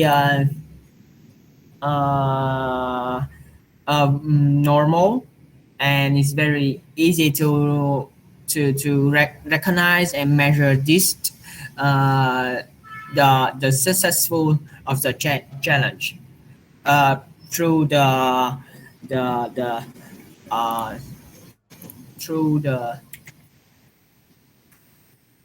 data. Yes.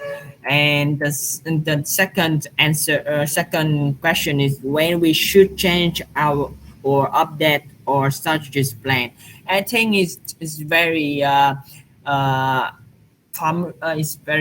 necessary to stay updated with the market trends and to ensure that is suitable in this area and this market.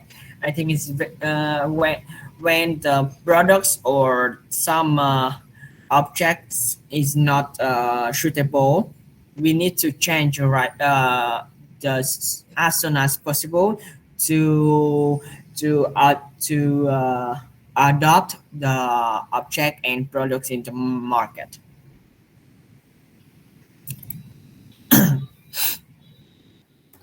Okay, thank you for your answers. The feedback team, are you happy?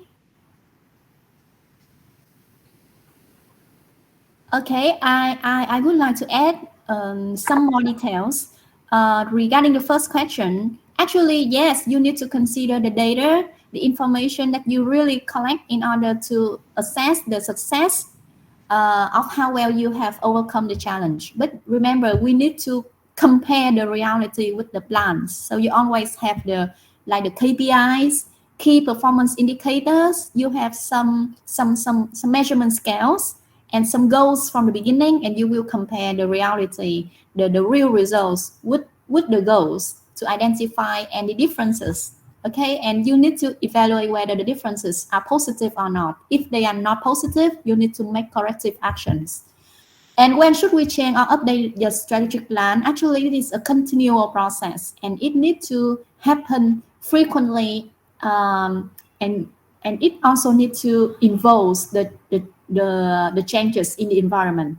When there are more changes, more quick changes, more rapid changes, we need to adapt more quickly also. Okay, are you all happy? So yeah, thank you very much. We still have one activity which is very important for today. We have the presentation from each group. So are you well prepared? Can we start now? Okay, it is almost 10:30, so it depends. And we can continue next class, so don't worry. So the first group, you can begin your presentation about the challenges for management. Remember the case study that I gave you? Not the case study, the topic that I gave you. Okay. Rồi, nhóm số 1 các bạn chuẩn bị thuyết trình nha. Cho cô hỏi một chút là cô đã đưa chủ đề thuyết trình cho nhóm tiếp theo trong tuần này rồi đúng không? Dạ rồi. Tụi em chuẩn bị rồi đúng không? Tí nữa cô sẽ nhắn lên Zalo cái chủ đề thuyết trình của nhóm tiếp theo nữa nha. Các em sẽ thuyết trình vào thứ 5 tuần sau nha. Các em có một tuần để chuẩn bị đó. Thì lát nữa cô sẽ nhắn lên Zalo luôn ha. Rồi. Cái thứ tự thuyết trình của mình, cái thứ tự á, mọi người nhắc cô được không, là nhóm 5 rồi nhóm gì nữa? 5 1 2 3 4 nữa. Dạ. 2 3 4 rồi thì cô sẽ đưa chủ đề của nhóm 2 ha. Rồi bây giờ mình bắt đầu cái activity này ha. Dạ. Dạ cô chào con.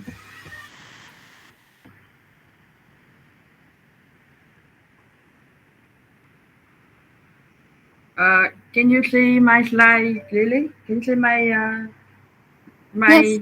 Yeah. Yes. I see it. Yeah. Thank you.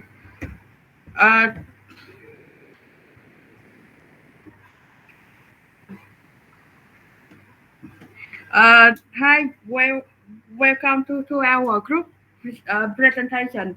We are group 1, and today we're gonna talk about the challenge for management in the modern business world. Here are our contents. We first select and explain the challenge. Then we will give you the example and analyze that same example. We will move to the first part. Our challenge of choice today will be the workforce diversity. As you may have known, that the workforce diversity means similarities and differences among employees in terms of age, cultural background, physical abilities and disability, race, religion, gender, and etc. Workforce diversity is necessary for every company, and it is quite the key to the success. But if you can manage it properly, it can become a very big problem.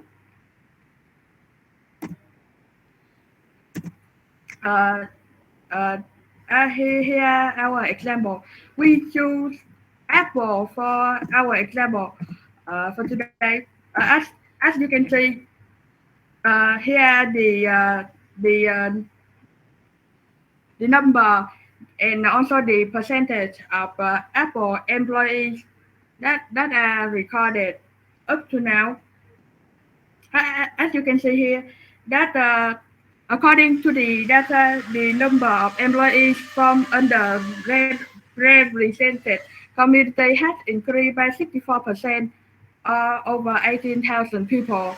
It makes up nearly 50% of Apple US workforce, and also the number of black employees, Hispanic or Latin employees, and also the female employees have also grown at a at a very big rate.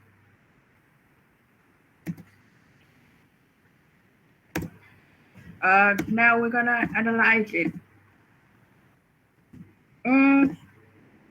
As you can say that the workforce diversity have a lot of advantages, such as you can have a variety of perspectives.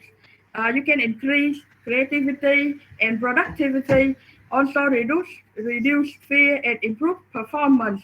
It can also have a bigger global impact from your company.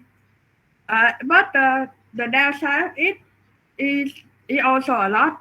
The challenge for itself is a lot.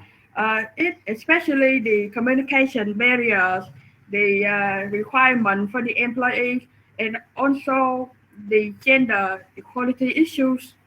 Not a lot of things. It's even come to the and religious and race problem. Uh, Here, as you can see on the screen, we have listed some problem that Apple may some problem you can face when you try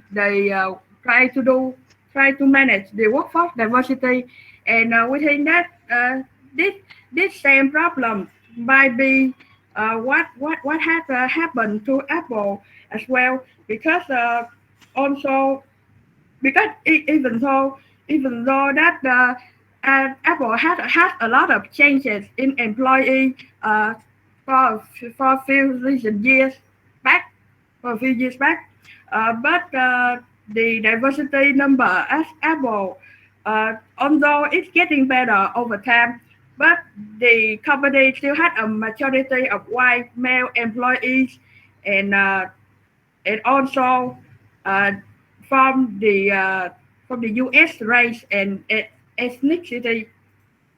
The rest of Apple leadership is mainly white and male. Yeah, that's the end of our presentation. Thank you for listening. Yeah, thank you very much. I'm sorry that because we do not have much time, so I would like to give quick comments for each group. Okay, first group, very good effort. I'm happy with your product, with your outcomes. And you seem to be very serious with the activity. You also prepare the slides very carefully. And you mentioned the diversity workforce, diversity as a big challenge for international companies such as Apple, and also for many other kinds of firms. Okay, so workforce diversity is a very interesting topic, and you were able to mention the nature of this issue and how the organizations need to deal with the issue. Okay, and you were also able to explain why workforce diversity can create more challenges for an organization, such as so many different opinions can lead to more conflict, and it is harder for increase the cohesion, the harmony in the organizational culture. So thank you a lot. Now next. Thank you. Yeah. Next, group 2. 5 minutes cho mỗi nhóm thôi nha mọi người. Cô rất là xin lỗi là tại vì hôm nay chúng ta hơi nhiều hoạt động nên là mọi người hơi làm gấp gáp một chút ha. Nếu như có thời gian thì cô sẽ cho các nhóm debate với nhau, nhưng mà tại vì chúng ta còn rất là nhiều việc á. Rồi, mời nhóm sau nha.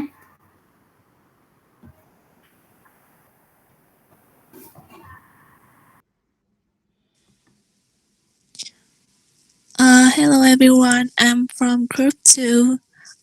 Today I will present a challenge that many companies have faced. The increasing importance of customer. Customer are the reason that organization exists. Managing customer relationships is the best responsibility of all managers and employees. Consistent high quality customer service. Here we are two questions. First question is, what's a customer service? Customer service is the support you offer your customers both before and after they buy and use your products or services. That helps them have an easy and enjoyable experience with you. Customer support is more than just providing answers. It's an important part of the promise your brand makes to its customers. Second question, why customer service important? Customer service is important to your business because it retains customer and extracts more value from them. By providing top-notch customer service, businesses recoups customer acquisition costs and cultivate a loyal following that refer customer serves as case study and provide the testimonial in review. So here the example.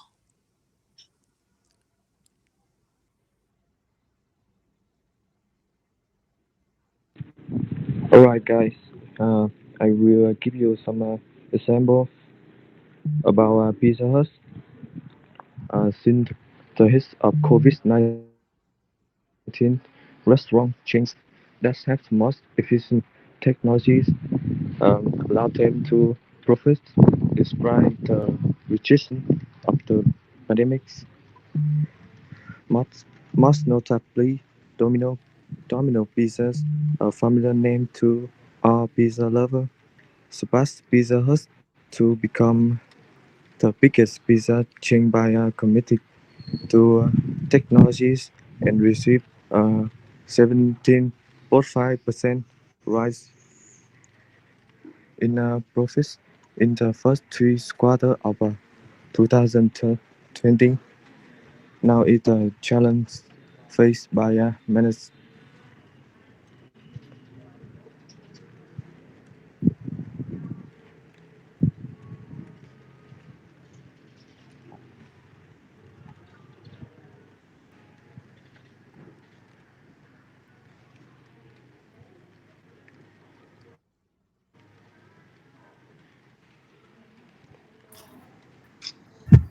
Okay, so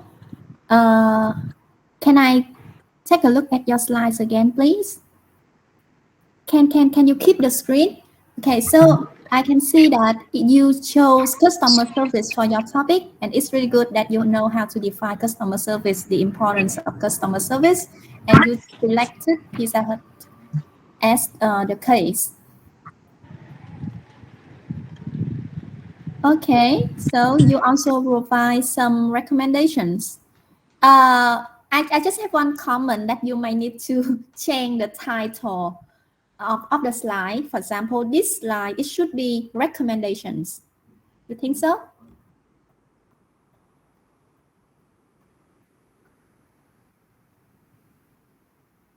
Yeah, so this is solution. So how about the previous slide? The previous slide, you mentioned that firstly, Pizza Hut need to upgrade, and then they need to improve, and then they need to get investors' interest. I think that they are also some kinds of recommendations, not really concepts. Okay, it's just my comment. You can think about it. But overall, your presentation is good and well prepared. Thank you. Mọi người có câu hỏi gì nữa không? Phần thuyết trình này thì cũng rất là tốt rồi ha. Cô chỉ hơi thắc mắc là tại sao cái slide này nó lại tên là definition of concepts. Tại vì khi mà đọc ấy, thì cô cảm giác như là nó hơi giống như là what they have to do. Đã giống kiểu như vậy. Thì tụi em có thể reconsider lại cái bố cục của bài mình chút. Rồi, cảm ơn nhóm rất là nhiều. Nhóm tiếp theo.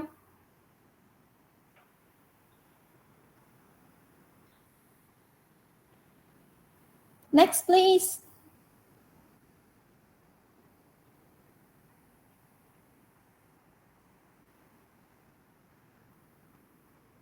Yeah, just wait a few minutes. And Okay. Just wait a few minutes. I trying to share my screen. Uh,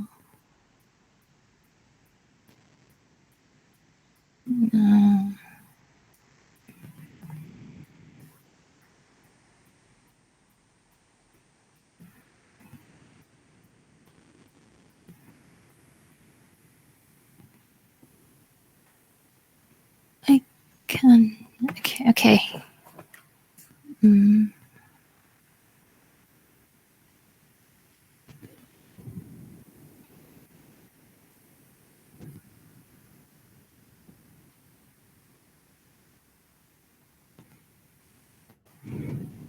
Okay, can you see my screen?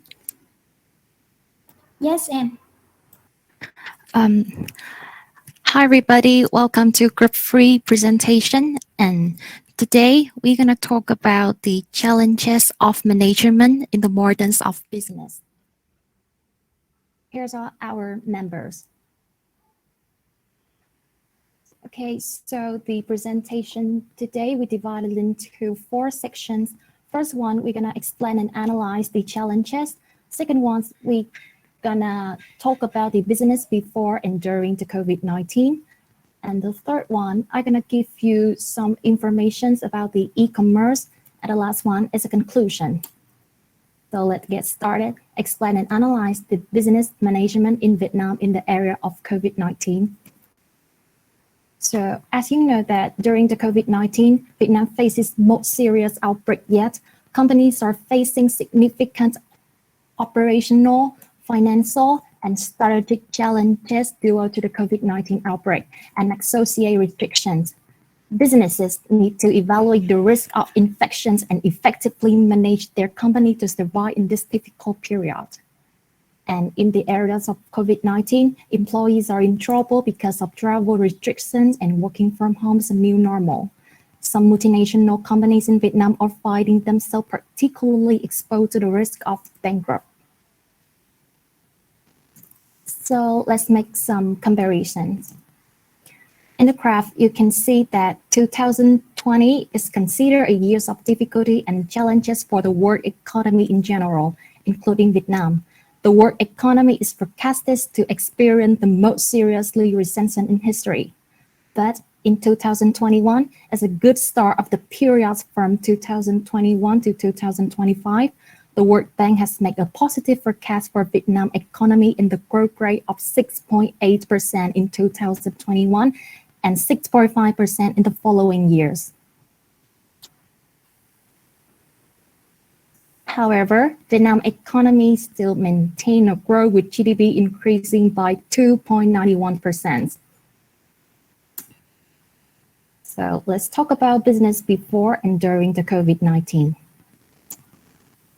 As you know that the pandemic is heavily affecting the labor markets, economy, and enterprises, including global supply chains, leading to widespread business disruption.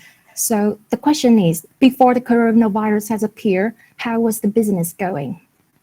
Before the COVID-19, business activity take place easily, continuously, and conveniently because businesses can interact with consumer directly and a customer can shop for their favorite things straight in the store. And people can keep a close eye on the production process more easily. And production, supplies, and circulation of commerce, tourism, labor, and employment, they are not interrupted. During the COVID-19, most businesses believe that COVID-19 has negatively affected productions and business activities. But however, businesses are turning challenges into opportunity during the pandemic. Many businesses in Vietnam has been relatively successful in digital transformation, and the results of this help businesses save a lot of costs in the production process. Increase business efficiency thanks to automation and promote the rapid transformations of the traditional product structure to the one with the ability to adapt quickly. And beside that, businesses and retailers are constantly making effort to maintain and expand their online shopping channels. Many businesses in Vietnam have switched from traditional business to e-commerce, This is also the key to quickly overcome the challenge. Let's talk about the e-commerce. As you can see for the first graph, in the United States and United Kingdom, the percentage of e-commerce in total retail sales has rapidly increased at the beginning of 2020, along with the time when the COVID-19 appeared. And in the second graph, in the EU 27, to retail sales via mail order houses or the internet in April 2020 increased by 30% compared to the April of 2019. And for Asian Pacific country, e-commerce had already increased significantly during the first quarter of 2020. And Shopee, Thế giới di động, Tiki, and Lazada hold the top 4 position in terms of web traffic monthly on the Vietnamese e-commerce playgrounds from the beginning of 2020, and Shopee has a top spot for 11 consecutive months. And in the conclusion, what should business do to achieve the best result effectively and efficiency? Management in a modern business must always be well prepared for the unexpected situation and be creative in business. So that is the end of our presentation. Thanks for watching.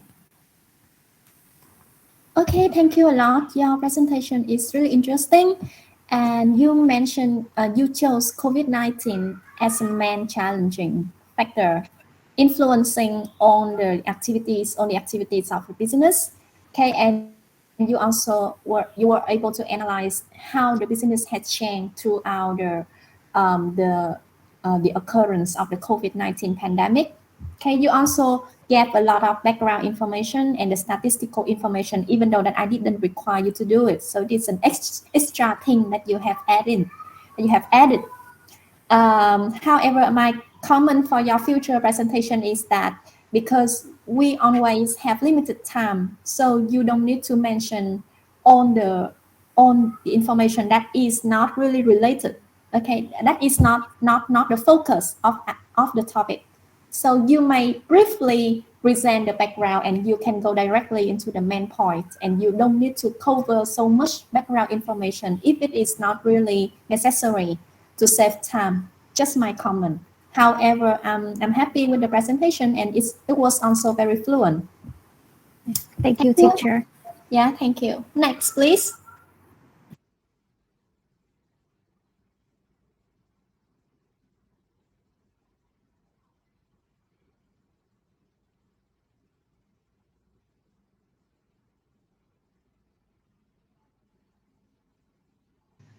So this is our presentation for group 4.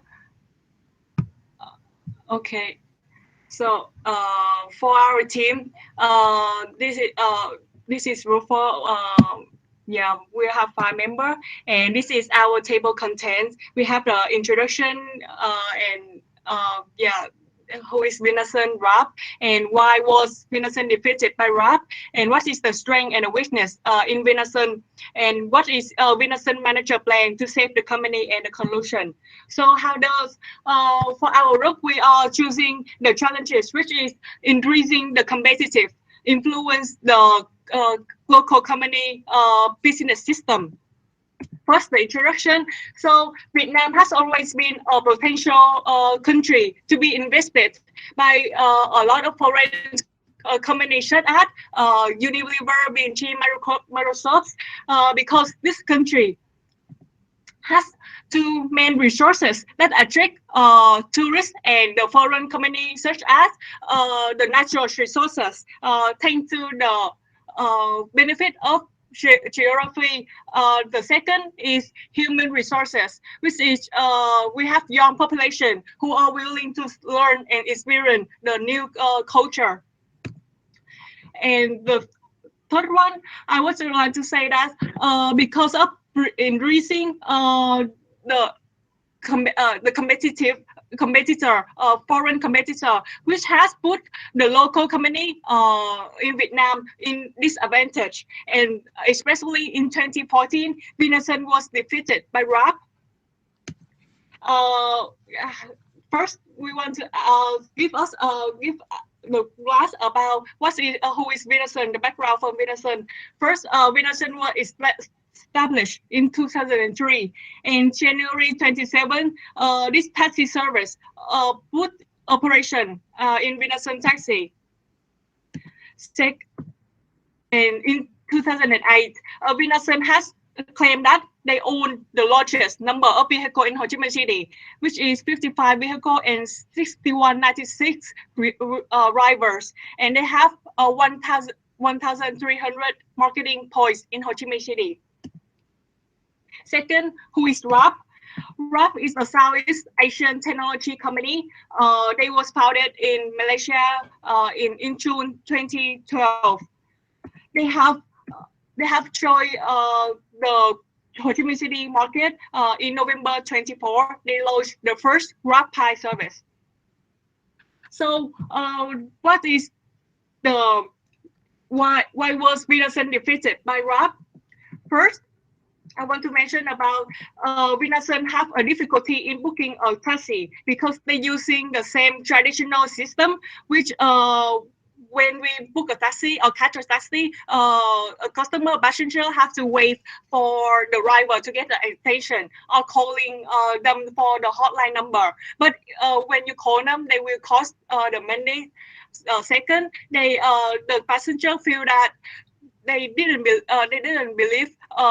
the driver route, and because they believe that the driver riding in a longer road, so they can get more money, and the customer feel really dissatisfied about that because they have to spend more money than they're supposed to.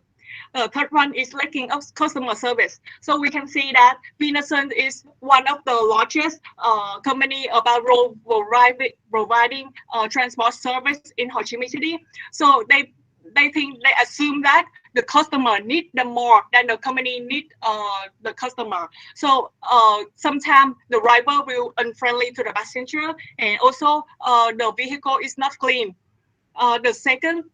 The third one is no promotion and lack of marketing, because they are very well-known brand in Ho Chi Minh City. So they didn't have to spend more money to marketing people. And the second, we wanted to talk about Grab. So Grab, the customer will book a taxi by app, so they will book easily. They can, when they book the taxi, they have to fill the information on the application, and then they will get the information from the driver ID, and they can keep track the driver road and the fare, so they can repair the money first. Second, they have a better customer service because they have a feedback system. After every purchase, after every road, they will give the feedback for the driver online, and they will rate the star for the driver. So we can see that Grab have made the customer feel they be concerned, they will be considered, they have been hurt, and there's a lot of plenty promotion and coupon. So which make Grab has the fee is cheaper, and the marketing plan is very effective because they have, like, we can recognize them easily by banner, helmet, or the uniform of the driver. Third, for this step, we can see that the Vinasun have analyzed, acknowledge that they have been in the very tough positions, that they can be eliminated, kicked out of the market. So they have to identify what is their strength and their weakness, so they can establish a more effective plan to rebuild their plan. First, their strength. So they have a large number of quality cars. They own the largest number of vehicles that they have claimed before. And second, they associated with restaurants, supermarket, airport, hotels. So from this strength, we can see that they can get the target customer is from foreigner or business for a visitor or from businessmen. So these people will have a high income. And the third one is professional driver team. So this driver will have experience more than 3 years, and they are well known about, they are expertise in the location in our local maps, and they can ride fastly and ride safely. So which make the customer feel more trust to the company service. And the third one is the well-known local brand. So they have known that this strength is very important because they know that the customer, the local customer, know Vinasun already. So right now they just need to make a train to expand their target customer and conserve the loyal customer. The fourth one is different from Grab. They have to we have to book the taxi service by online using mobile phone. There sometimes when you need to book a cab ASAP. So sometimes you don't have a phone or data, so you can book Vinasun easily.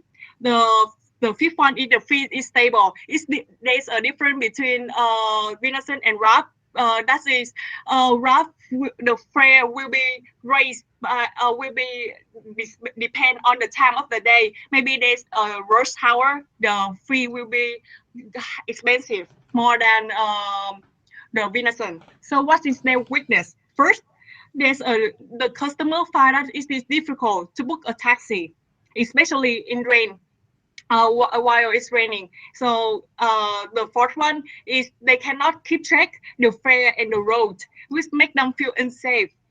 The fourth one is using the traditional operation.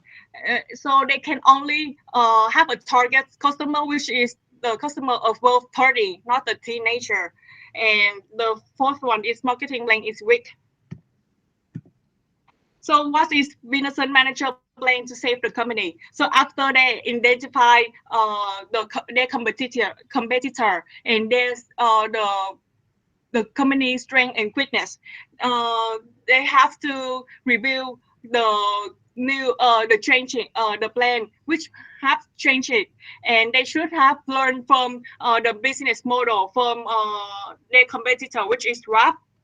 The first change that they use is improve the customer service, which basically they will ask the driver to interacting the customer friendly. And so the driver, mostly the driver in Vinasun, they are above 30, and these people have a vast knowledge. They have a variety knowledge in every field, so they can talk and they usually friendly, and they can talk to the interact with the customer. And usually customer in Vinasun, they also above 30, and they really like to have a face-to-face conversation, which make them feel more friendly, feel more comfortable when they using the service. There's no awkwardness in while they're driving. And the second is they have to know that the vehicle is one of the look for the company, so they have to keep it clean and make so they can make the customer feel comfortable when they use Vinasun service. So from this changing, we can see that the manager have acknowledged the important roles of the customer. So because of increasing the competitor from foreigner, they see that the customer is the key to keep the company afloat and maintain their status. So they can also conserve the loyal passenger. The second change is changing the company service system, which is booking the taxi service online, and they had created the app in May 2015, which also can give the passenger about taxi number plate, the driver name, the ID, and the image of the driver, and the road can be shared to your family or your friend when you're afraid, so they can keep track where you're going. If you are missing, they will notice it. And the fourth one is the forget object can be found easily because all the information have been kept in the history in the app already. So you can call the driver to give back the forgotten object, or maybe you can report to the company. Also in booking the taxi by hotline on a number, when you need to have app, you can call them to book a taxi, and they will give you after you calling them, they will give you the SMS about the taxi number plate and the driver contact number. So you will feel more safe by the changing of the company service system. So the results is they gain the passenger trust more than before, and the second one is the target customer is teenager, because the loyal customer for Vinasun is mostly the customer above 30. When they see that, they can keep track on the road, so they will suggest their children use Vinasun service when they cannot pick up them or they cannot drive them to school. So they mostly use Vinasun because they are well-known brand in Ho Chi Minh City. And second is right now they have changing the company service system, which they can keep track their children where they're going. And the third one is meeting the customer need. So they know the price and the road, the model. They can choose the model that they want. The fourth one is using technology to serve the customer better and catch up with the competitor.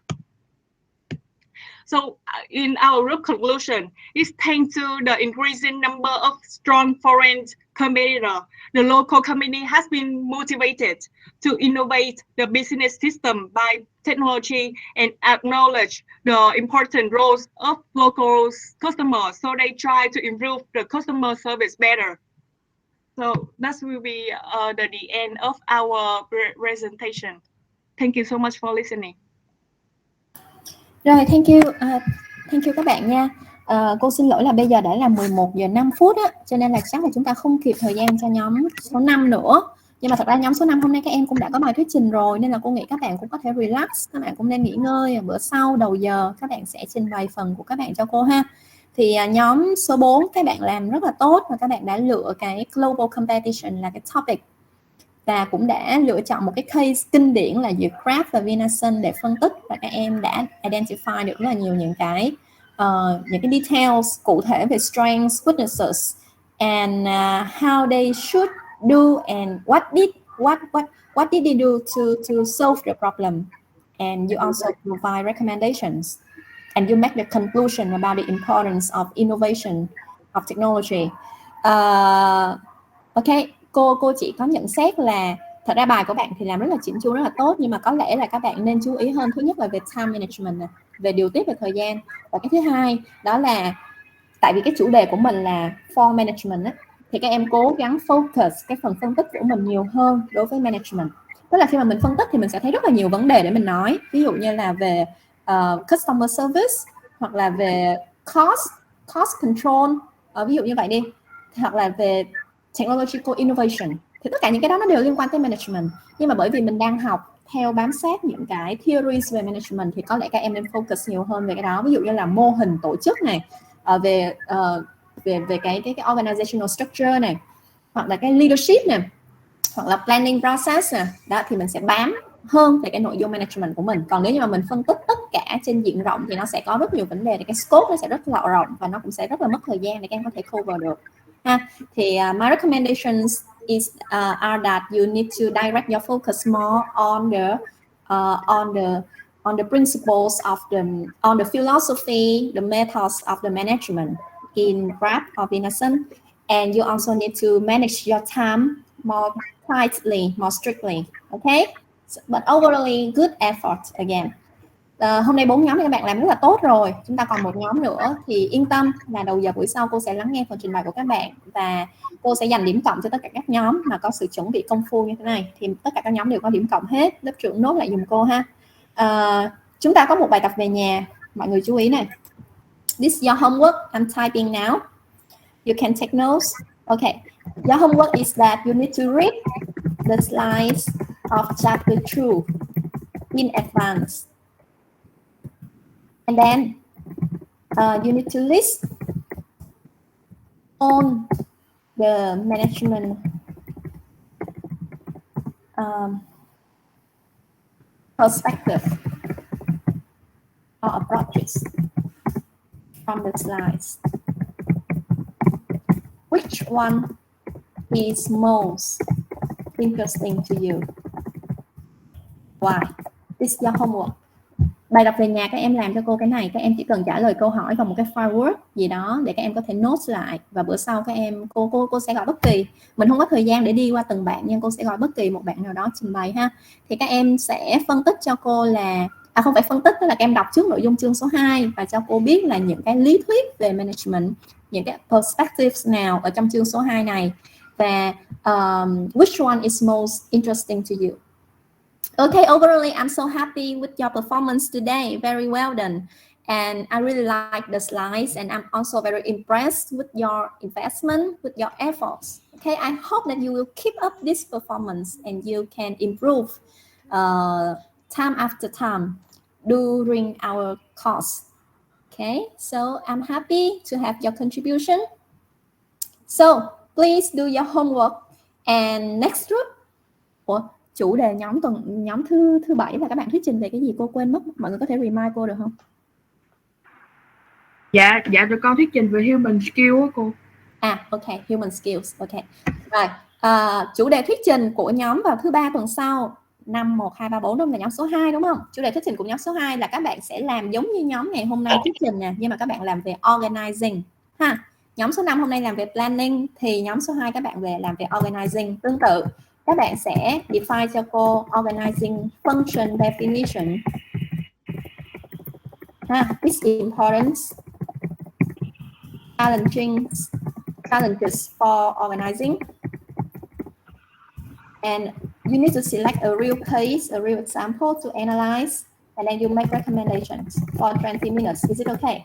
Nhóm hôm nay làm về planning, thì nhóm số 2 thứ 5 tuần sau các em làm về organizing function, chức năng tổ chức, định nghĩa chức năng tổ chức, tầm quan trọng, thách thức đối với các chức năng này, thách thức trong việc tổ chức là như thế nào, chọn một cái real example để phân tích là một cái company hoặc là một cái organization mà người ta gặp vấn đề về cái cơ cấu tổ chức hoặc là gặp vấn đề trong cái khâu tổ chức nhân sự của họ chẳng hạn.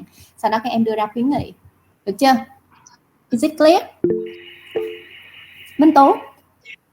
Cô cho em hỏi là những cái bài tập chẳng hạn như là individual work với lại mấy cái điểm số mà mình làm chung nhóm gì đó cô sẽ thông báo khi nào mình mới biết được kết quả cô?